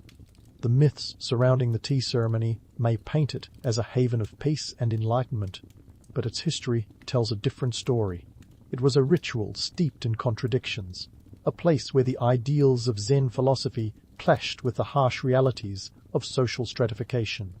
It was a testament to the human capacity for finding beauty in imperfection, even as it reinforced the very hierarchies it sought to transcend. As we wrap this part, let's leave a door ajar for the mysteries yet to be unravelled. The tea ceremony, in all its complexity, continues to brew tales of intrigue and influence, offering a window into a world where the line between harmony and hierarchy was as thin as the rim of a porcelain cup. Stay tuned as we delve deeper into this cultural conundrum, exploring the legacy of the tea ceremony and its enduring impact on Japanese society. As we leave behind the samurai swagger of the 16th century, let's catapult forward into the Edo period, a time when Japan was under the watchful eye of the Tokugawa shogunate. Picture a nation locked tighter than a teenager's diary. No one gets in, no one gets out. The Tokugawa were like the ultimate helicopter parents, enforcing a policy of sakoku, or closed country, which meant that foreign influence was about as welcome as a fox in a henhouse. Yet, amidst this era of isolation, the tea ceremony morphed into something of a rebel yell, a subtle, porcelain-clad protest against the rigid social order. The Tokugawa era, running from 63 to 1868, was a time of peace, and by peace, I mean the shogunate's iron-fisted rule made sure everyone stayed in line. But as history teaches us, where there's oppression, there's resistance. Enter the tea ceremony, staged right, as a form of peaceful protest. It was the perfect cover because who would suspect a bunch of people sipping tea of plotting anything more nefarious than a debate over the perfect water temperature? During this time, the merchant class, those industrious, money-minded folks who sat below the samurai in the social hierarchy, began to adopt tea culture with vigor. These merchants were the entrepreneurs of their day, the Jeff Bezos and Elon Musks of Edo, Japan, only with more kimonos and less space travel. They saw the tea ceremony as a ticket to respectability, a chance to rub elbows with the elite and challenge the samurai's exclusive hold on cultural prestige. The tea room became a place where the lines between social classes blurred, if only for the time it took to enjoy a bowl of matcha. The merchants were nothing if not savvy. They used their newfound tea prowess to climb the social ladder, and in doing so, they subtly undermined the rigid class system. Talk about a power move. These guys were essentially using tea to infiltrate the samurai's cultural turf, like a Trojan horse filled with tea leaves and ceramic bowls instead of soldiers. It was a quiet revolution, one conducted not with swords, but with tea whisks. And let's not forget globalization's sneaky cameo. Despite Japan's isolationist policies, Trade was still happening on the down low, especially through the port of Nagasaki. This trickle of foreign goods included new ceramics and styles that began to reshape the aesthetics of the tea ceremony. Imagine the shock of a traditionalist samurai encountering a brightly coloured Imari porcelain cup, with its vibrant hues and intricate designs. It was like introducing a neon sign into a Zen garden, bold, unexpected, and a little bit rebellious. These new styles brought an international flair to the ceremony, shaking up the status quo and introducing a bit of pizzazz to the otherwise understated wabi-sabi aesthetic. It was a cultural mashup that would make even the most stoic Zen master raise an eyebrow. And while some purists may have clutched their pearls or their tea bowls, others embraced this infusion of global influence as a breath of fresh air in a society that could often feel as stale as a day-old rice ball. But what really put the tea ceremony on the map during the Edo period was its role as a form of social commentary. The ceremony became a stage for subtle acts of defiance against the powers that be. In a society where overt rebellion could earn you a one-way ticket to the afterlife, the tea room was a safe space to express dissent. It was where people could gather, share ideas, and critique the status quo without fear of reprisal. Think of it as the 17th century version of social media, but with fewer trolls and more tranquility. Of course, this didn't go unnoticed by the shogunate, who were always on the lookout for anything that smelled of insubordination. Tea masters and practitioners had to walk a fine line, ensuring that their gatherings didn't attract too much attention. It was a delicate balance, like trying to hold a tea ceremony on a tightrope. But for those who could navigate these treacherous waters, the reward was a sense of community and a quiet assertion of individuality in a world determined to keep everyone in their assigned place. Underneath the serene surface of the tea ceremony, there was a bubbling undercurrent of change. The merchant's adoption of tea culture was a testament to the human spirit's irrepressible desire for upward mobility. It was a reminder that even in the face of strict social hierarchies, people will always find a way to express themselves and redefine their identities. The tea ceremony was more than just a ritual, it was a microcosm of a society in transition, a space where the boundaries of class and culture could be redrawn, if only for the duration of a single steaming cup of tea. As we sip on this rich brew of history, it's clear that the tea ceremony was as much about the drama of human ambition as it was about tranquility and Zen philosophy. It was a stage where the everyday struggles of life played out in miniature, with each gesture and ritual reflecting the broader currents of change sweeping through Japanese society. And while the ceremony may have looked like a peaceful interlude in a world of chaos, beneath its calm surface lay the simmering tensions and aspirations of a nation on the brink of modernity. So, as we prepare to delve further into the legacy of the tea ceremony, remember that every cup tells a story, a tale of resistance, innovation, and the timeless quest for connection and meaning. But don't put down your tea whisk just yet. There's more to uncover as we continue to explore this fascinating chapter of Japanese history. Now, let's take a leap from the Edo period and land squarely in our modern world, a place where the hustle is real and patience is as rare as a tea bowl from the Sengoku era. In today's world, where the buzz of smartphones and the clatter of keyboards dominate, the Japanese tea ceremony seems like a relic from another planet. Yet it persists, defying the odds like a samurai in a suit and tie meeting. Why does this ancient practice endure in a world that measures success in megabytes per second? For one, the tea ceremony offers a counterbalance to the frenetic pace of modern life, a sanctuary of slowness in a society obsessed with speed. In Japan, where convenience stores dot every corner and bullet trains zip from city to city at 320 kilometers per hour, the deliberate pace of the tea ceremony is a radical act of rebellion. It's all about presence, mindfulness, and a deep appreciation for the moment, concepts that seem almost revolutionary in our 24/7 culture. The ceremony's meticulous choreography and attention to detail demand a kind of focus that has become all too rare. Participants aren't just sipping tea, they're engaging in a ritual that requires them to be fully present, to notice the texture of the tatami mats, the subtle aroma of the matcha, the sound of water being poured. It's an immersive experience, a stark contrast to the distracted multitasking that defines so much of our daily lives. And let's not forget the cultural preservation angle. In a Japan that is constantly evolving, the The tea ceremony serves as a link to the past, a tangible connection to centuries of tradition. It's a reminder of the values that have shaped Japanese society: harmony, respect, purity, and tranquility, even as the country hurtles toward a future of robots and AI. In this way, the tea ceremony is like a cultural time capsule, preserving the essence of an era that might otherwise fade into history. But the appeal of the tea ceremony isn't confined to Japan's shores. Globally, there's a growing fascination with tea culture, a trend that has seen matcha lattes become as ubiquitous as Starbucks. From London to Los Angeles, tea houses are popping up, offering a slice of zen to stressed-out urbanites in desperate need of a digital detox. It's a testament to the universal appeal of the tea ceremony's core principles, which transcend cultural boundaries and resonate with anyone seeking a moment of peace in an increasingly chaotic world. And while the romantic image of the tea ceremony as a serene refuge is certainly part of its charm, it's important to remember that its history is steeped in complexity. The tea ceremony was born from a blend of cultural exchange, political maneuvering, and social aspiration.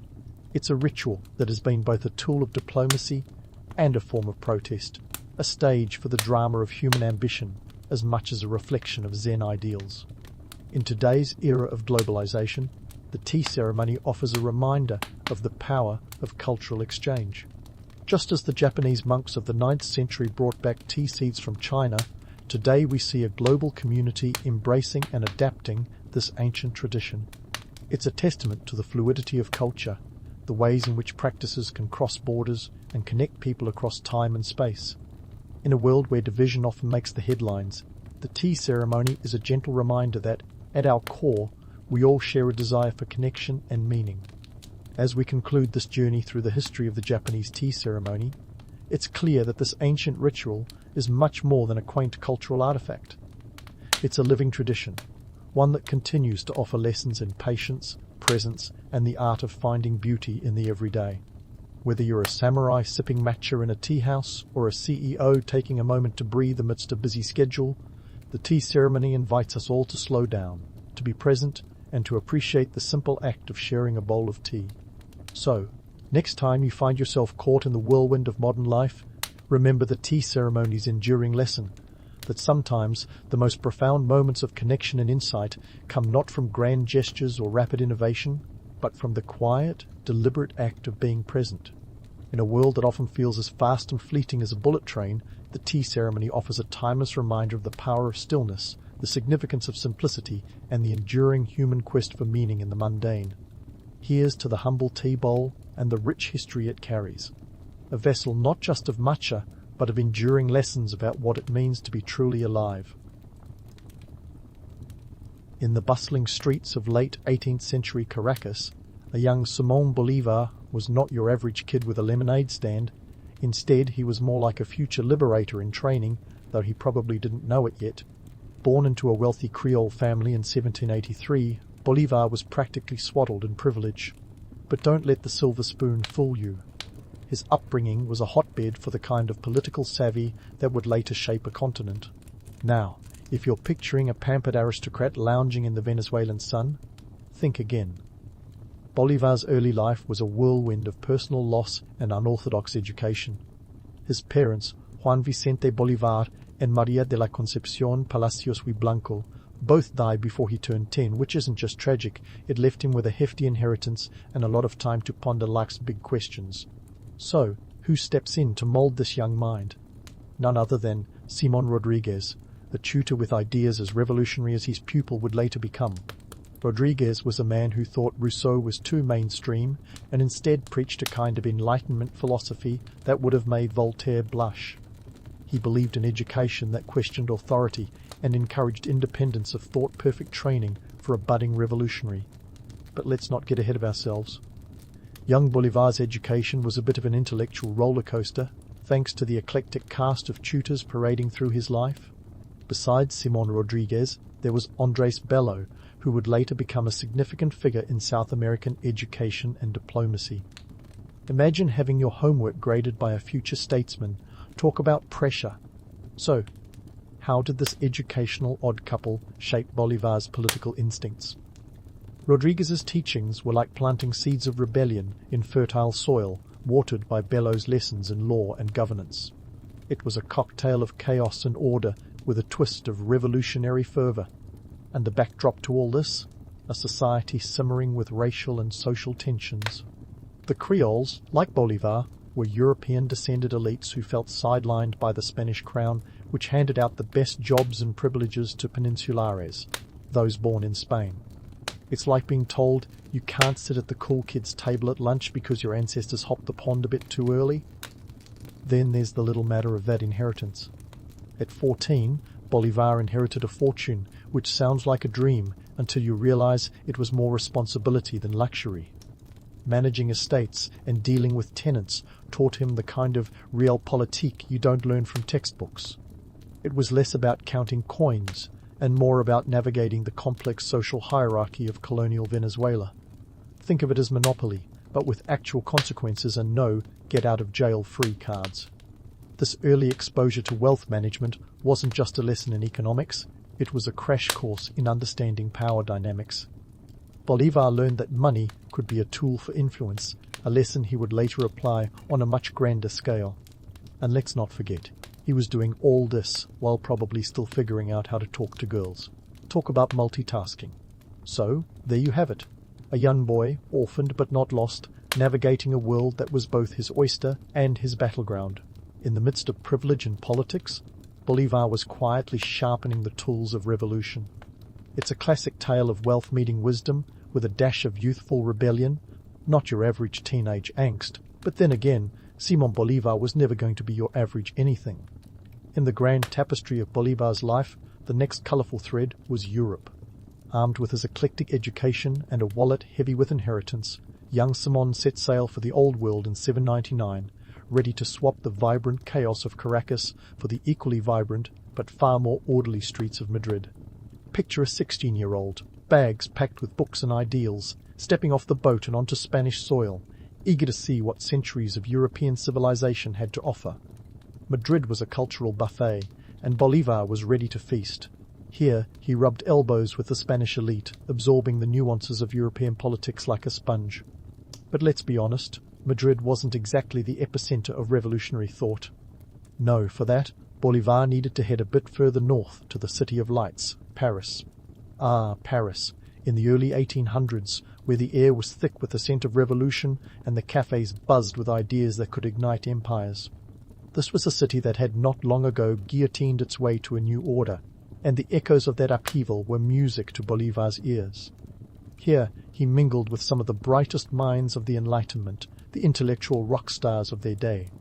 Imagine a young Bolívar at a salon, possibly rubbing shoulders with the likes of Lafayette, or even a young Victor Hugo. The ideas of liberty, equality, and fraternity, they weren't just slogans, they were call to action for a young man from a continent still shackled by colonial chains. And let's not forget the cultural shocks along the way. Bolívar, accustomed to the spicy sizzle of Caracas, must have found French cuisine a bit understated. One can imagine him at a Parisian dinner, eyeing a plate of escargot with the kind of suspicion reserved for a Spanish tax collector. But beyond the culinary culture shock, it was the ideas that really fed his soul. The Enlightenment philosophies he encountered were like gasoline on the smouldering embers of his revolutionary spirit. It was during this European sojourn that Bolívar had his infamous epiphany.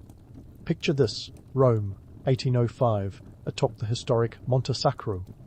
Bolívar, with all the youthful gravitas he could muster, made a vow that would echo across history. He swore that he would not rest until South America was free from Spanish rule. Now, the romantic version of this moment paints Bolívar as a lone hero, a solitary figure silhouetted against the Roman sky. But let's add a splash of reality to this canvas. The truth is, Bolívar's vow wasn't just the stuff of grand speeches. It was a strategic declaration fueled by a keen understanding of European politics and the winds of change blowing from Paris. His Roman vow wasn't some spontaneous outburst of revolutionary zeal. It was a calculated move by a young man who had seen the world and understood its mechanics.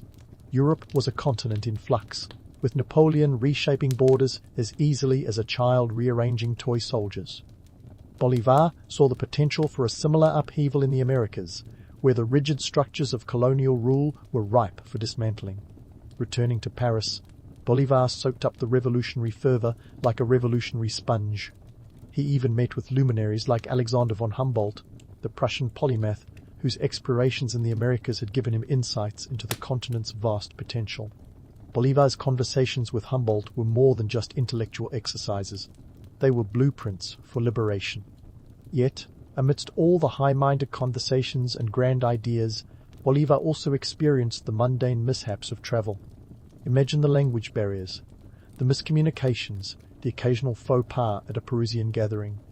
It's said that Bolívar, despite his aristocratic bearing, once mistakenly entered a shop and attempted to haggle over the price of a cravat, much to the shopkeeper's bewilderment. It's a small anecdote, but it paints a picture of a man who, despite his lofty ideals, was still learning the ropes of European sophistication. Back in France, Bolívar's education continued beyond the salons and into the very fabric of the city itself. He witnessed firsthand the power of revolutionary change and the potential for both chaos and rebirth. The streets of Paris were a living classroom, and Bolívar was an eager student. As he walked those cobblestone streets, Bolívar must have pondered how the revolutionary ideals of Europe could be transplanted to the fertile soil of South America. But he wasn't naive. He knew that the road to liberation was fraught with challenges, and that the grand ideals of liberty and equality would need to be tailored to the unique realities of the Latin American landscape. Bolívar's European education was a crucible where his revolutionary ideas were forged and tempered. It was here that he honed the vision that would later guide his liberation campaigns across South America. But let's not rush ahead.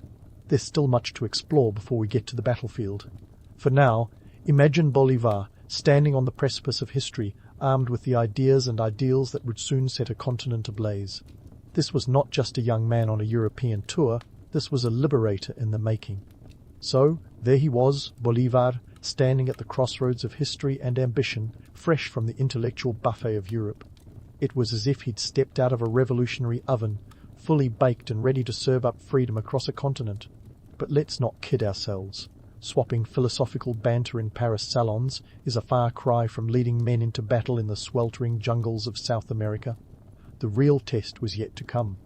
Fast forward to 1813, and Bolívar is back in Venezuela, diving headfirst into the quagmire of political and military chaos. Picture a continent teetering on the brink of upheaval, with factions as fragmented as a jigsaw puzzle in a hurricane. Bolívar had to unite these disparate groups: Creoles, mestizos, indigenous peoples, and former slaves, each with their own grudges and goals. If diplomacy was an art, Bolívar was about to paint a masterpiece with a palette of charisma and cunning.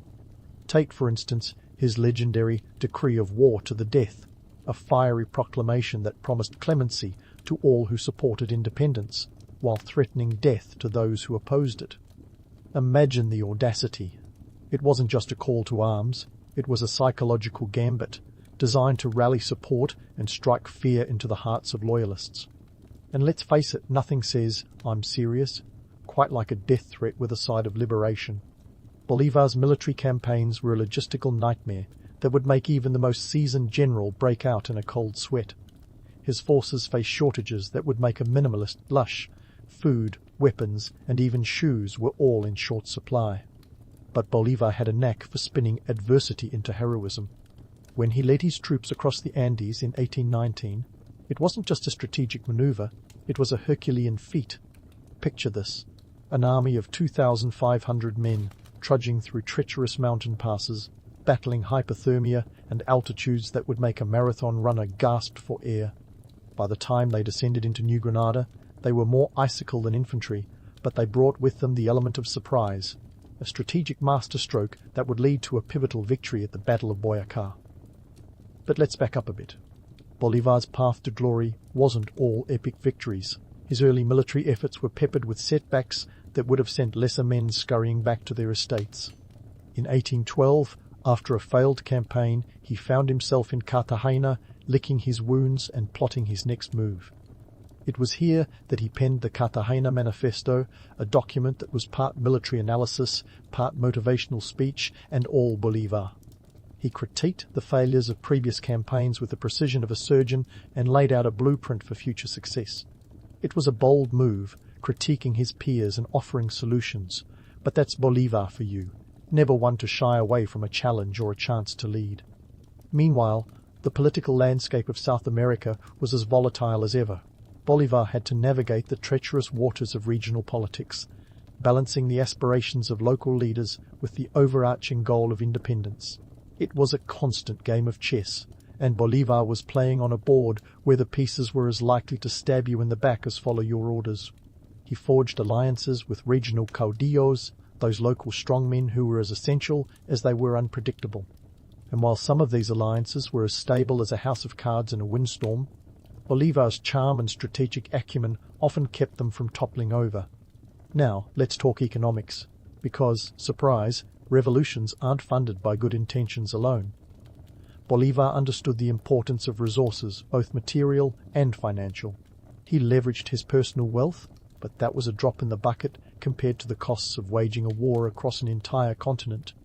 He sought support from wealthy landowners and even foreign powers, crafting a web of financial backing that was as complex as the political alliances he navigated. It's a testament to his foresight that Bolívar wasn't just a military leader, he was a savvy economic strategist, ensuring that the revolution had the resources it needed to keep the fight alive. But even Bolívar's charisma had its limits. The harsh realities of war took a toll on his forces, and morale was a constant battle. Disease was a relentless foe, claiming more lives than any Spanish bullet. Dysentery, malaria, and yellow fever were the unfortunate companions of Bolívar's troops, and no amount of rhetoric could keep them at bay. Yet, through it all, Bolívar maintained a presence that inspired loyalty and perseverance. He wasn't just a leader, he was a symbol of hope, embodying the very ideals he fought for. As the war dragged on, Bolívar's exploits became the stuff of legend. He was a man who could rally troops with a speech and then lead them into battle with a sword in hand. And while the romanticized image of Bolívar as a heroic liberator is not without merit, it's crucial to remember the gritty reality behind the myth. His campaigns were not just about gallant charges and glorious victories. They were about endurance, strategy, and the relentless pursuit of a vision that many thought impossible. By 1821, Bolívar had achieved a series of victories that would cement his place in history. The Battle of Carabobo was a decisive win that secured Venezuelan independence, but it was more than just a military triumph. It was a testament to Bolívar's ability to unite diverse factions under a common cause, to lead them through adversity, and to emerge victorious against overwhelming odds. It was the culmination of years of struggle, sacrifice, and savvy leadership. Yet, as Bolívar gazed over the newly liberated territories, he understood that victory on the battlefield was just the beginning. The real challenge lay in forging a united and stable nation from the disparate regions he had liberated. It was a task that would require all of his diplomatic skill and political acumen. A challenge that, like the military campaigns before it, would test the limits of his vision and resolve. So, as Bolívar stood on the precipice of a new era, he was acutely aware that the fight for independence was far from over. But with a continent at his feet and a dream in his heart, he was ready to face whatever came next. Stay tuned, because the story of Simón Bolívar is just getting started, and the next chapter promises to be as tumultuous and thrilling as the last. But while Bolívar might have been basking in the afterglow of military triumph, the ink on the independence declarations was barely dry when he realized that the real battle-building Gran Colombia was just beginning. You see, uniting territories as diverse as Venezuela, Colombia, Ecuador, and Panama wasn't exactly child's play. It was more like trying to knit a sweater with spaghetti messy, complicated, and liable to fall apart at any minute. Let's dive into the mind of Bolívar, the statesman. This wasn't just a man with a sword, he had a quill and a plan. Bolívar's vision for Gran Colombia was grandiose, no doubt about it. Imagine a unified republic stretching from the Caribbean to the Pacific, a beacon of liberty in a region accustomed to colonial chains. But here's where the romantic image starts to fray. The reality was a political patchwork quilt, and Bolívar was the harried tailor. His first challenge was the economy. Gran Colombia's coffers weren't exactly overflowing. In fact, they were more like a leaky bucket. Bolívar's strategy was to tap into the region's abundant resources, coffee, cacao, and yes, even gold, to stabilize the economy. He knew that without a solid financial foundation, the Grand Republic would crumble faster than a soggy cookie. But let's be honest, managing an economy post-liberation was akin to juggling flaming torches while riding a unicycle on a tightrope over a pit of alligators. Then there was the political scene, a veritable minefield of regional interests and simmering tensions. Bolívar's correspondence from this time is a masterclass in diplomatic gymnastics. Take his letters to Francisco de Paula Santander, the vice president of Gran Colombia, which reveal a partnership fraught with tension but bound by necessity. Bolívar needed Santander's support, but the two often clashed over policies. It's like trying to run a relay race with a partner who insists on sprinting in the opposite direction. Bolívar's political strategies were pragmatic, if not always popular. To maintain control, he often appointed military men to govern newly liberated regions, a move that smacked of centralized control and ruffled more than a few feathers. But Bolívar wasn't blindly power-hungry. He understood that these regions needed strong leadership, at least until the dust settled. Reality check? When you're trying to keep a new nation from imploding, sometimes you have to make decisions that are about as popular as a mosquito at a picnic. One of Bolívar's more controversial policies was his handling of land distribution. His reforms aimed to redistribute land to the soldiers who had fought for independence, a noble idea on paper but a logistical nightmare in practice. The land was often claimed by multiple parties, leading to disputes and dissatisfaction. Bolívar was caught between his ideals and the harsh practicalities of governance.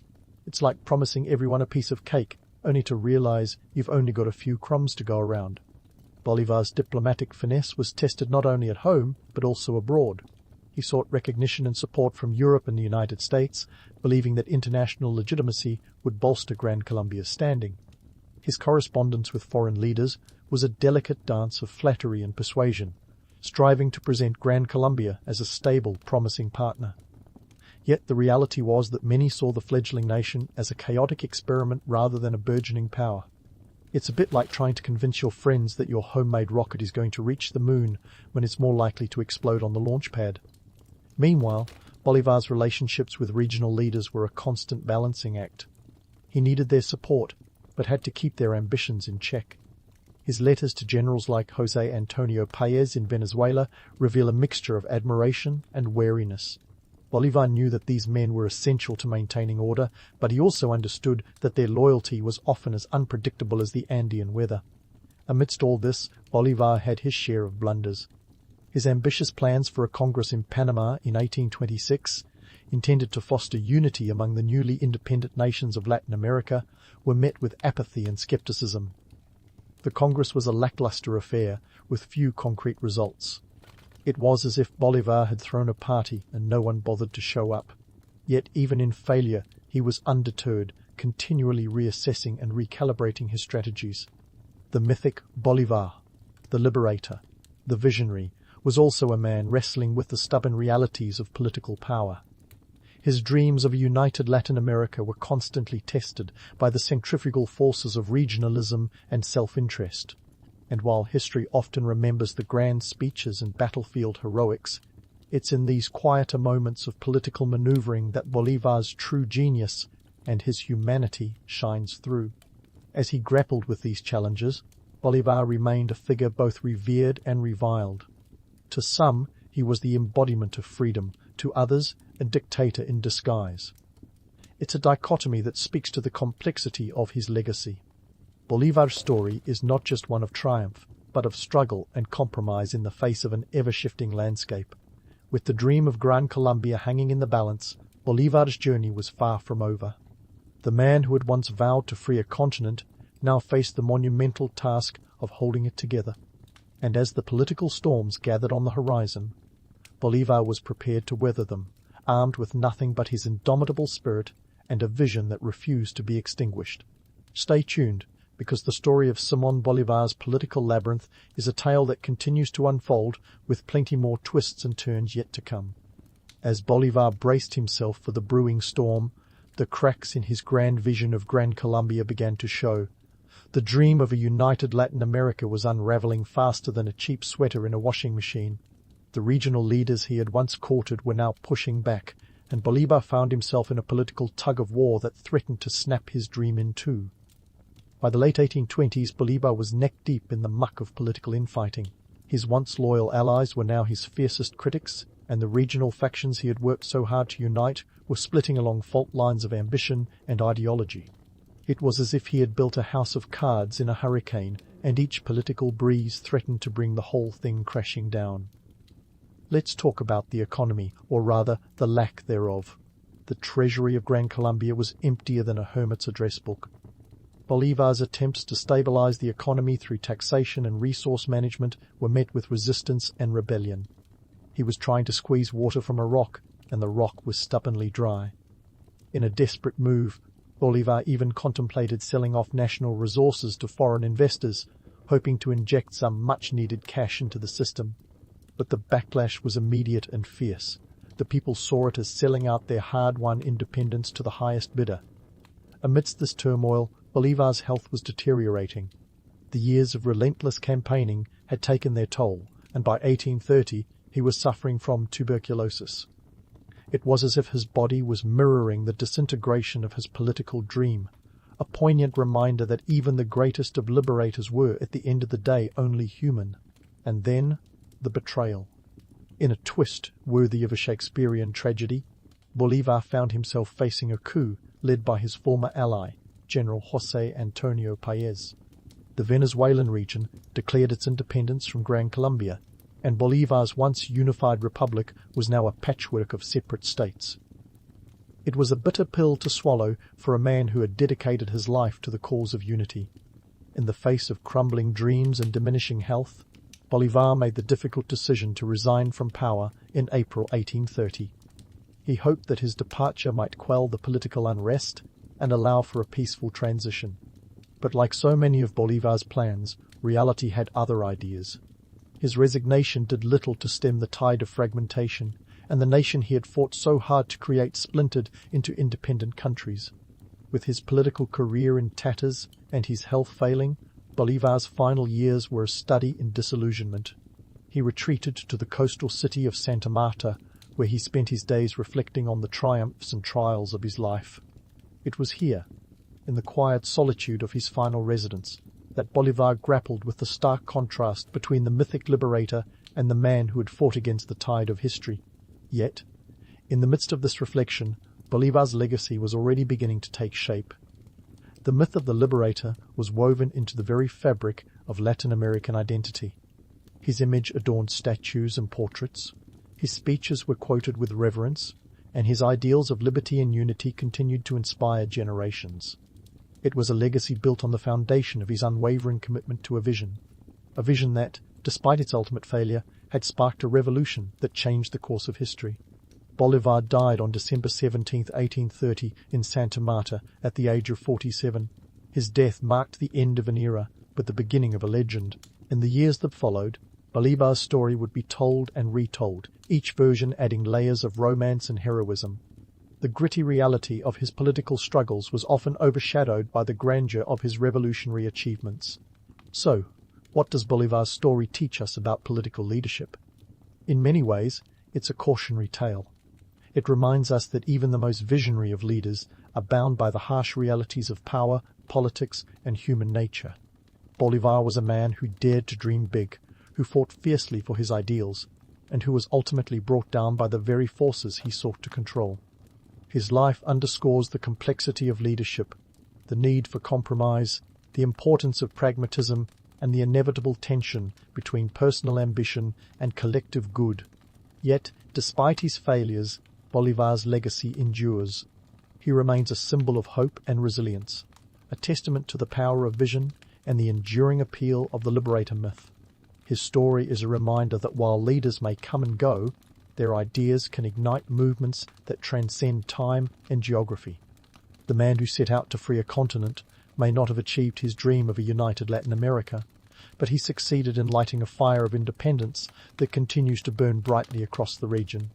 In the end, Bolívar was both a man of his time and a visionary ahead of it. His life was a tapestry of contradictions, a blend of triumph and tragedy, idealism and reality. And as we reflect on his legacy, we are reminded that history is not just a record of what was, but a guide for what could be. Bolívar's story is a testament to the enduring power of a dream, the resilience of the human spirit, and the complex dance of politics and ambition. As we close the chapter on Simón Bolívar's life, we take with us the lessons of a leader who dared to challenge the status quo and dream of a better world.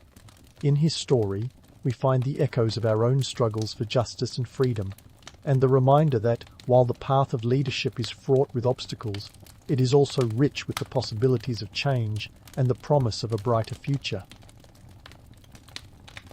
It's the crack of dawn in 9th century Basra, and you're already up and about. The scent of spices, the briny tang of the sea, and the unmistakable aroma of camels. Oh yes, that's your wake-up call. Welcome to the life of an Arabian navigator, where the only thing more unpredictable than the ocean is the bureaucracy you'll have to wade through before setting sail. First things first, the logistics. Back in the day, preparing for a voyage across the Indian Ocean wasn't as simple as packing a suitcase. You couldn't just toss in some snacks and call it a day. No, you're calculating supply needs like your life depends on it, because it literally does. You need food, water, and maybe a few luxuries to keep morale high during those long, salt-crusted weeks at sea. A gallon of water per man per day, multiplied by however many weeks you expect to be on board, plus a little extra for storms and other nautical misadventures. Basra is a hive of maritime activity, a hub for traders, sailors and dreamers, hoping to strike it rich or maybe just come back alive. As you stroll through the bustling port, you can almost hear the clinking of coins and the clattering of deals being made. The city's like a living, breathing spreadsheet, commerce in its purest form. And speaking of spreadsheets, let's talk numbers. A typical dhow, the workhorse of your fleet, might carry up to 100 tons of cargo. That's a lot of spices, textiles and, let's be honest, some contraband that nobody talks about but everyone knows about. Now, you'd think the sea charts would be your best friend, but let's face it, they're more like that unreliable friend who sometimes gets you lost. With the Indian Ocean's monsoons dictating the timeline, you're calculating departure dates with the precision of a mathematician on a caffeine high. The summer monsoon blows from the southwest, making it prime time to head for India, while the winter monsoon from the northeast helps you return. Miss the window, and you're stuck watching the waves roll by for another 6 months. Talk about a forced vacation. The economic imperatives driving these voyages are as vast as the ocean itself. It's a high-stakes game of risk and reward. The silk from China, spices from India, and incense from Arabia are the currency of empires. Your financial backers, the merchant princes of Basra, expect a hefty return on their investment. Failure isn't just an option, it's a one-way ticket to their bad books, and trust me, you don't want to be there. But let's not ignore the political chess game that's happening behind the scenes. The Abbasid Caliphate isn't just twiddling its thumbs while you set sail. They've got their eyes on everything, ensuring that trade routes are secure and the taxes are, shall we say, enthusiastically collected. The Caliphate's reach extends far beyond the city walls, and every piece of cargo you load is another cog in their economic machine. It's all about power, baby. Whoever controls the trade routes holds the real reins of authority. Now, let's debunk a few myths. The romantic image of the fearless navigator venturing into the unknown is all well and good, but the reality, it's a lot messier. Sure, the tales of adventure and discovery sound great, but they leave out the part about scurvy, storms, and the fact that if you don't nail your calculations, you could end up in Madagascar when you were aiming for Ceylon. Not exactly the stuff of legends, unless you count legendary screw-ups. While you're busy organising your sea charts and double-checking your supplies, you can't help but wonder about the human element in all this. The crew, hailing from all over the Caliphate and beyond, is a melting pot of languages, cultures, and questionable hygiene practices. These are the people you'll rely on when the sea gets rough and the wind refuses to cooperate. Trust is as valuable as gold out here, and a good crew is worth its weight in pearls. As the sun climbs higher in the sky, you take a moment to appreciate the sheer audacity of it all. This isn't just about moving goods from point A to point B. It's about ambition, survival, and the relentless pursuit of profit. The Indian Ocean is your playground, but it's also your greatest adversary. Every wave, every gust of wind is a reminder of the stakes. The risks are enormous, but so are the rewards. As you wrap up your preparations and the sun begins to set, casting a golden glow over Basra's harbour, you feel a mix of excitement and trepidation. You're about to embark on a journey that could make or break you. It's a world of uncertainty, but also one of infinite possibilities. And as you stand on the brink of adventure, one thing's for sure, this day has been anything but ordinary. So, here's to the Arabian navigator, bold, brave, and just a little bit crazy. After all, who else would dare to take on the vast, unpredictable expanse of the Indian Ocean? And so, with the sun setting behind you, painting a farewell masterpiece across Basra's horizon, it's time to set sail. The Indian Ocean awaits, a vast blue expanse that's equal parts opportunity and peril. It's a watery canvas where the myths of sea monsters and tales of exotic lands collide with the blunt force of reality, monsoon winds that could just as easily be your saviour as your undoing. Now let's chat about these monsoons, which are pretty much the ocean's way of saying, I'm in charge here. The summer monsoon blowing from the southwest is your ticket to the riches of India, while the winter monsoon from the northeast is your ride back home. Miss the timing and you're not just fashionably late, you're stuck playing Castaway for months. It's a bit like missing the last train and realizing the next one doesn't come until next season, except with more salt water and fewer snack options. Enter the astrolabe, your not-so-secret weapon. Think of it as the ancient world's version of GPS, only without the friendly voice telling you to make a U-turn at the next opportunity. The astrolabe is a small, metal disc with intricate engravings, and it's your best friend for celestial navigation. By measuring the angle of the stars above the horizon, you can figure out your latitude. Sure, it doesn't tell you which way is home, but it's a start. And considering the stakes, your livelihood, your life, it's a pretty good start. Then there's the lateen sail, a game-changer in maritime technology. Picture a triangular sail that lets you harness the wind from just about any direction. Before this, sails were more like those single-speed bikes that are great when the wind's behind you, but utterly useless otherwise. The lateen sail turns your dhow into a sleek, nimble beast that can zigzag across the ocean, turning you into a master of the high seas, or at least a competent navigator who might not end up in Madagascar by accident. Yet even with these technological marvels, the sea remains a domain of unpredictability. You can plot your course with the precision of a brain surgeon, but the ocean doesn't care. Storms can whip up faster than gossip at a royal court, and you'd better believe they come with just as much drama. Navigating these waters requires a blend of science, intuition, and a touch of madness. After all, there's a thin line between bravery and lunacy, and you're walking it like a tightrope artist. Of course, no conversation about the Indian Ocean would be complete without addressing the sea monsters. Ah, the stuff of legends, spun by sailors who'd seen one too many tentacles, or perhaps just one too many tankards of fermented camel's milk. The kraken and its ilk were part of the maritime folklore, a way to explain the inexplicable. Yet, let's be honest, the real monsters were often the storms, the scurvy, and the ever-looming threat of pirates.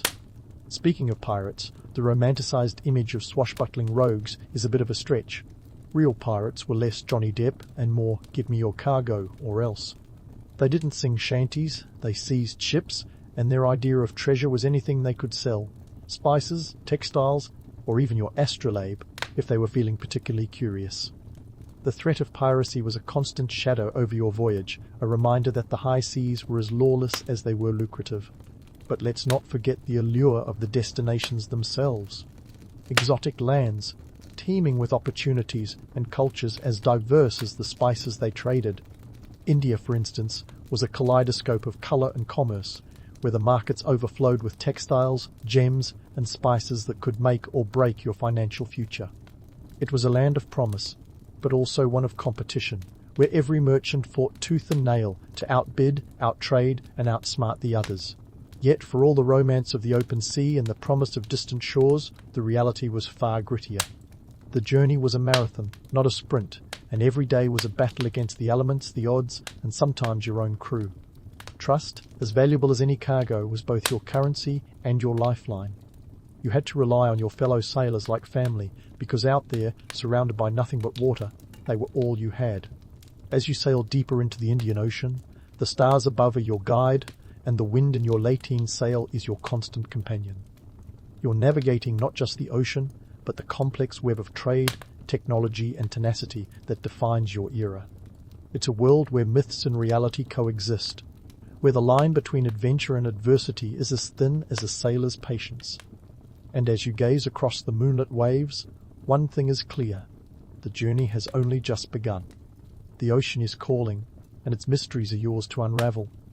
And speaking of unraveling mysteries, let's get to the heart of the action, docking in the bustling ports of Calicut and Zanzibar. These places aren't just dots on a map. They're the pulsating arteries of a trade network that makes the Silk Road look like a footpath. Imagine pulling into Calicut, where the scent of spices hits you like a warm embrace, and the cacophony of the market greets you with the intensity of a rock concert. This is where the magic happens, where the goods of the world converge, and where your fortunes could either skyrocket or nosedive. Calicut, aka the City of Spices, was the kind of place that could make or break a trader. We're talking black pepper, cardamom, and cinnamon spices, so valuable they were practically the Bitcoin of the medieval world. People didn't just want them, they needed them. Not just for flavor, but as medicinal cures, preservatives, and, let's not forget, status symbols. A pinch of these spices in your stew, and you were dining like a sultan. But don't let the fragrant allure fool you. Navigating the market was as treacherous as any sea voyage. Traders haggled like their lives depended on it, and in some cases they did. With a fleet of dhows bringing in goods from Arabia, East Africa, and beyond, Calicut was a melting pot of cultures, languages, and, of course, competitive egos. Now, let's get mathematical, because the stakes here were nothing if not numerical. A single voyage could net you a return of several 100% on your investment, if everything went according to plan. But one pirate attack, one unexpected storm, or one bad deal, and you could find yourself with a cargo hold full of worthless goods and an empty coin purse. It wasn't just about the spices, textiles, precious stones, and even technologies like advanced weaving techniques were exchanged here. This wasn't just a market, it was a university of commerce where knowledge was traded as freely as goods. But Calicut wasn't just about the economic hustle. It was also a cultural crossroads, a place where ideas and beliefs mingled as freely as the people. The spread of Islam, for instance, was as much a product of trade as the spices themselves. Traders didn't just bring goods, they brought their faith, their customs, and their stories. The mosques that dotted the coastline were not just places of worship, but centers of learning, where scholars debated everything from theology to astronomy. It was a place where the world met, and in meeting changed. Now, hop down the coast a bit, and you find yourself in Zanzibar, a veritable jewel of the Swahili coast.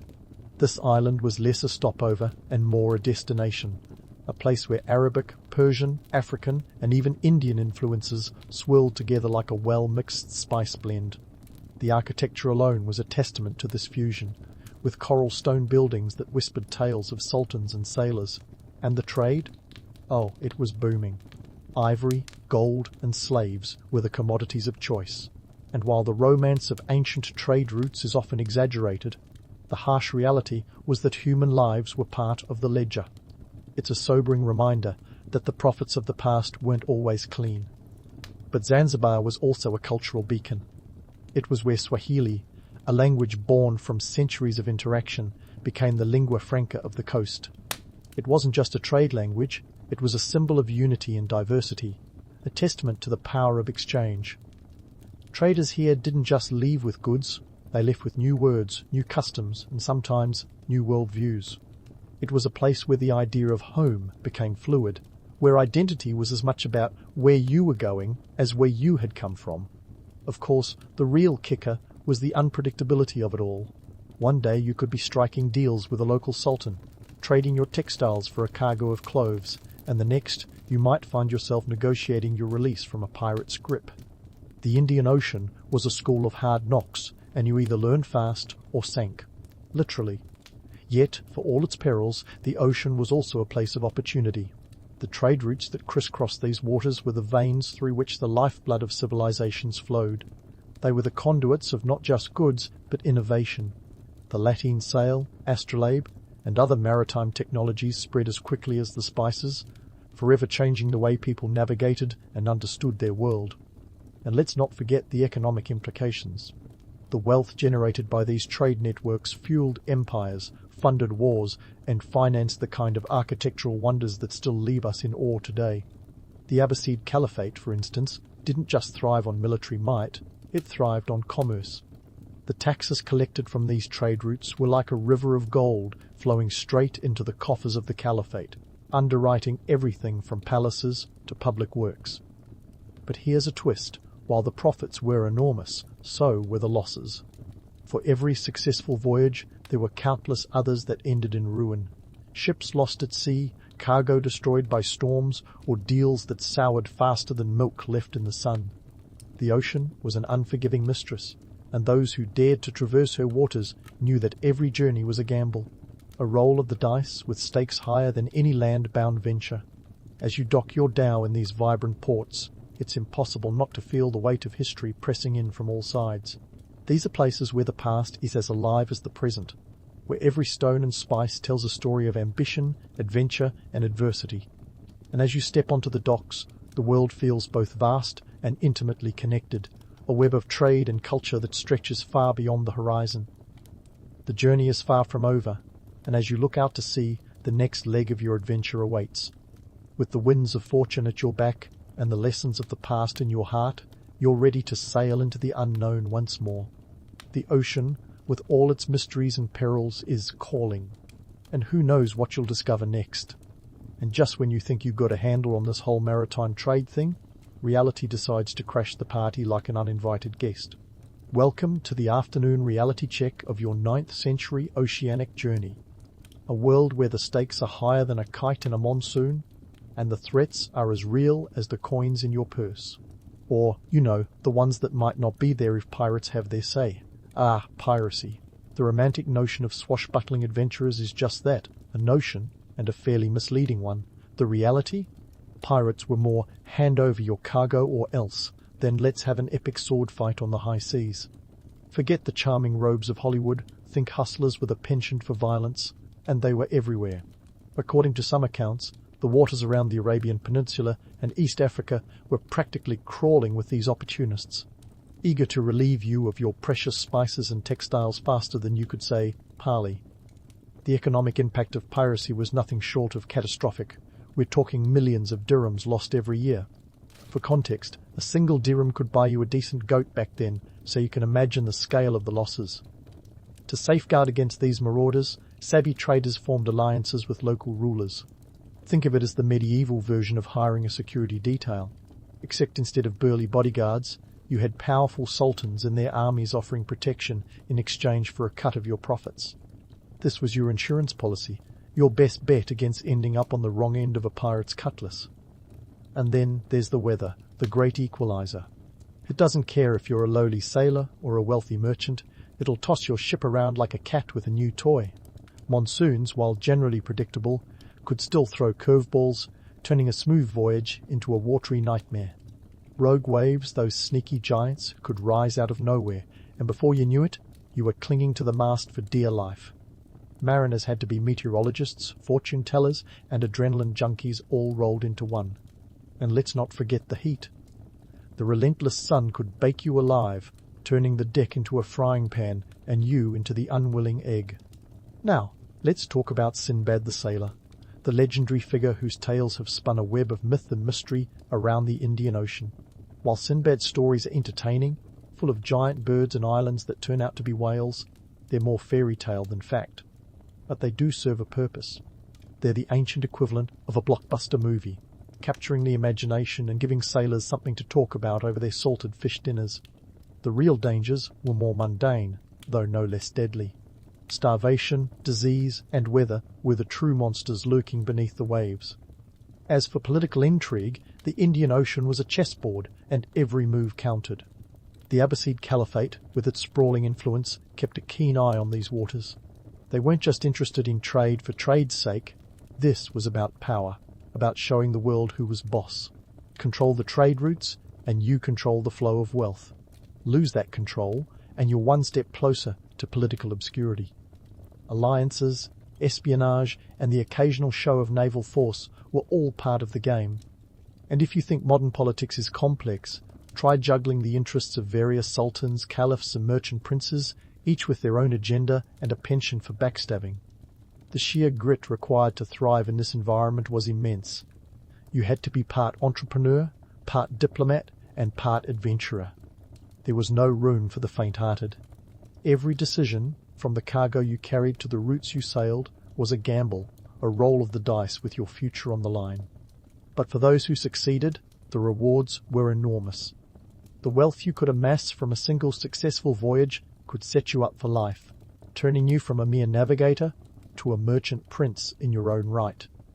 As the afternoon sun casts long shadows over the deck, you can't help but reflect on the delicate dance of survival. This isn't just about trade, it's about navigating a world of uncertainty where every wave could bring fortune or disaster. It's a high-risk, high-reward game, and you're just a pawn, albeit a very determined one.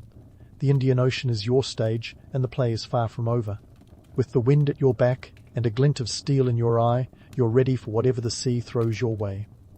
And as you sail on, the horizon stretching endlessly before you, the mysteries of the ocean are yours to unravel.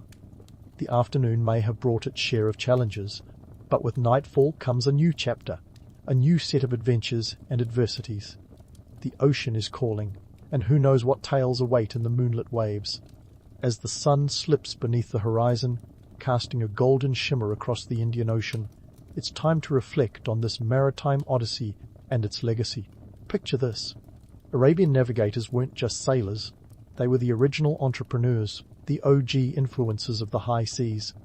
They were the ones who turned the Indian Ocean into a bustling thoroughfare of trade and culture, long before hashtags and viral videos were even a concept.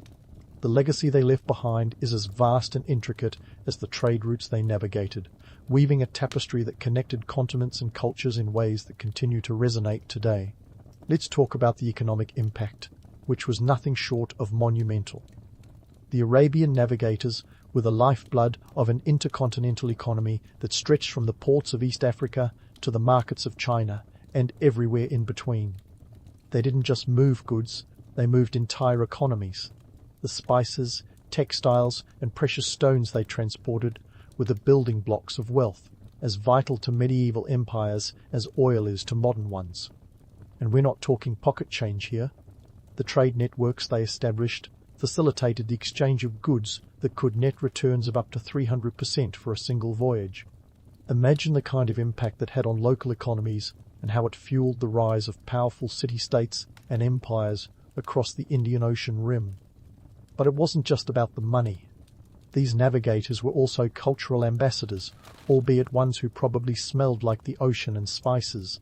They carried with them not just cargo but stories, ideas and technologies. Picture them as the original broadband network where every port was a node connecting different cultures. The spread of Islam, for instance, owes much to these maritime traders who brought their faith along with their goods, establishing mosques that doubled as centers of learning and hubs of cultural exchange. The influence of these voyages can be seen in the architectural styles, languages, and even the culinary traditions that emerged in port cities across the Indian Ocean. Now, let's debunk some myths. The romanticized notion of the fearless navigator embarking on epic quests is a delightful story, but reality? It was much more akin to a high-stakes game of chess. Every voyage was a calculated risk, a balancing act of logistics, diplomacy, and sheer guts. These navigators weren't just swashbucklers, they were strategists, navigating not only the ocean but the complex web of political alliances and rivalries that defined their world. And while the tales of sea monsters and enchanted islands add a touch of magic to the narrative, the real monsters were the storms, the pirates, and the ever-looming threat of economic ruin. Speaking of which, let's give a nod to the pirates, those pesky opportunists who added an extra layer of tension to every voyage. Their presence on the high seas was a constant reminder of the precariousness of maritime trade. They were the wildcard factor, the wrench in the works, making every journey a roll of the dice. Yet, in a twisted way, they also contributed to the legacy of these navigators by forcing them to innovate, to adapt, and to form alliances that would ultimately strengthen the trade networks they relied on. As the day fades into night, the legacy of the Arabian navigators shines brightly. They were the pioneers of globalization, long before the term entered our lexicon. Their voyages were the threads that wove together a tapestry of commerce and culture, a testament to human ingenuity and the relentless pursuit of opportunity. They laid the groundwork for the age of exploration that would follow, inspiring future generations of adventurers to seek out new horizons and forge new connections. But why does this history matter today? Because it reminds us that the world has always been interconnected, that trade and cultural exchange are as old as civilization itself.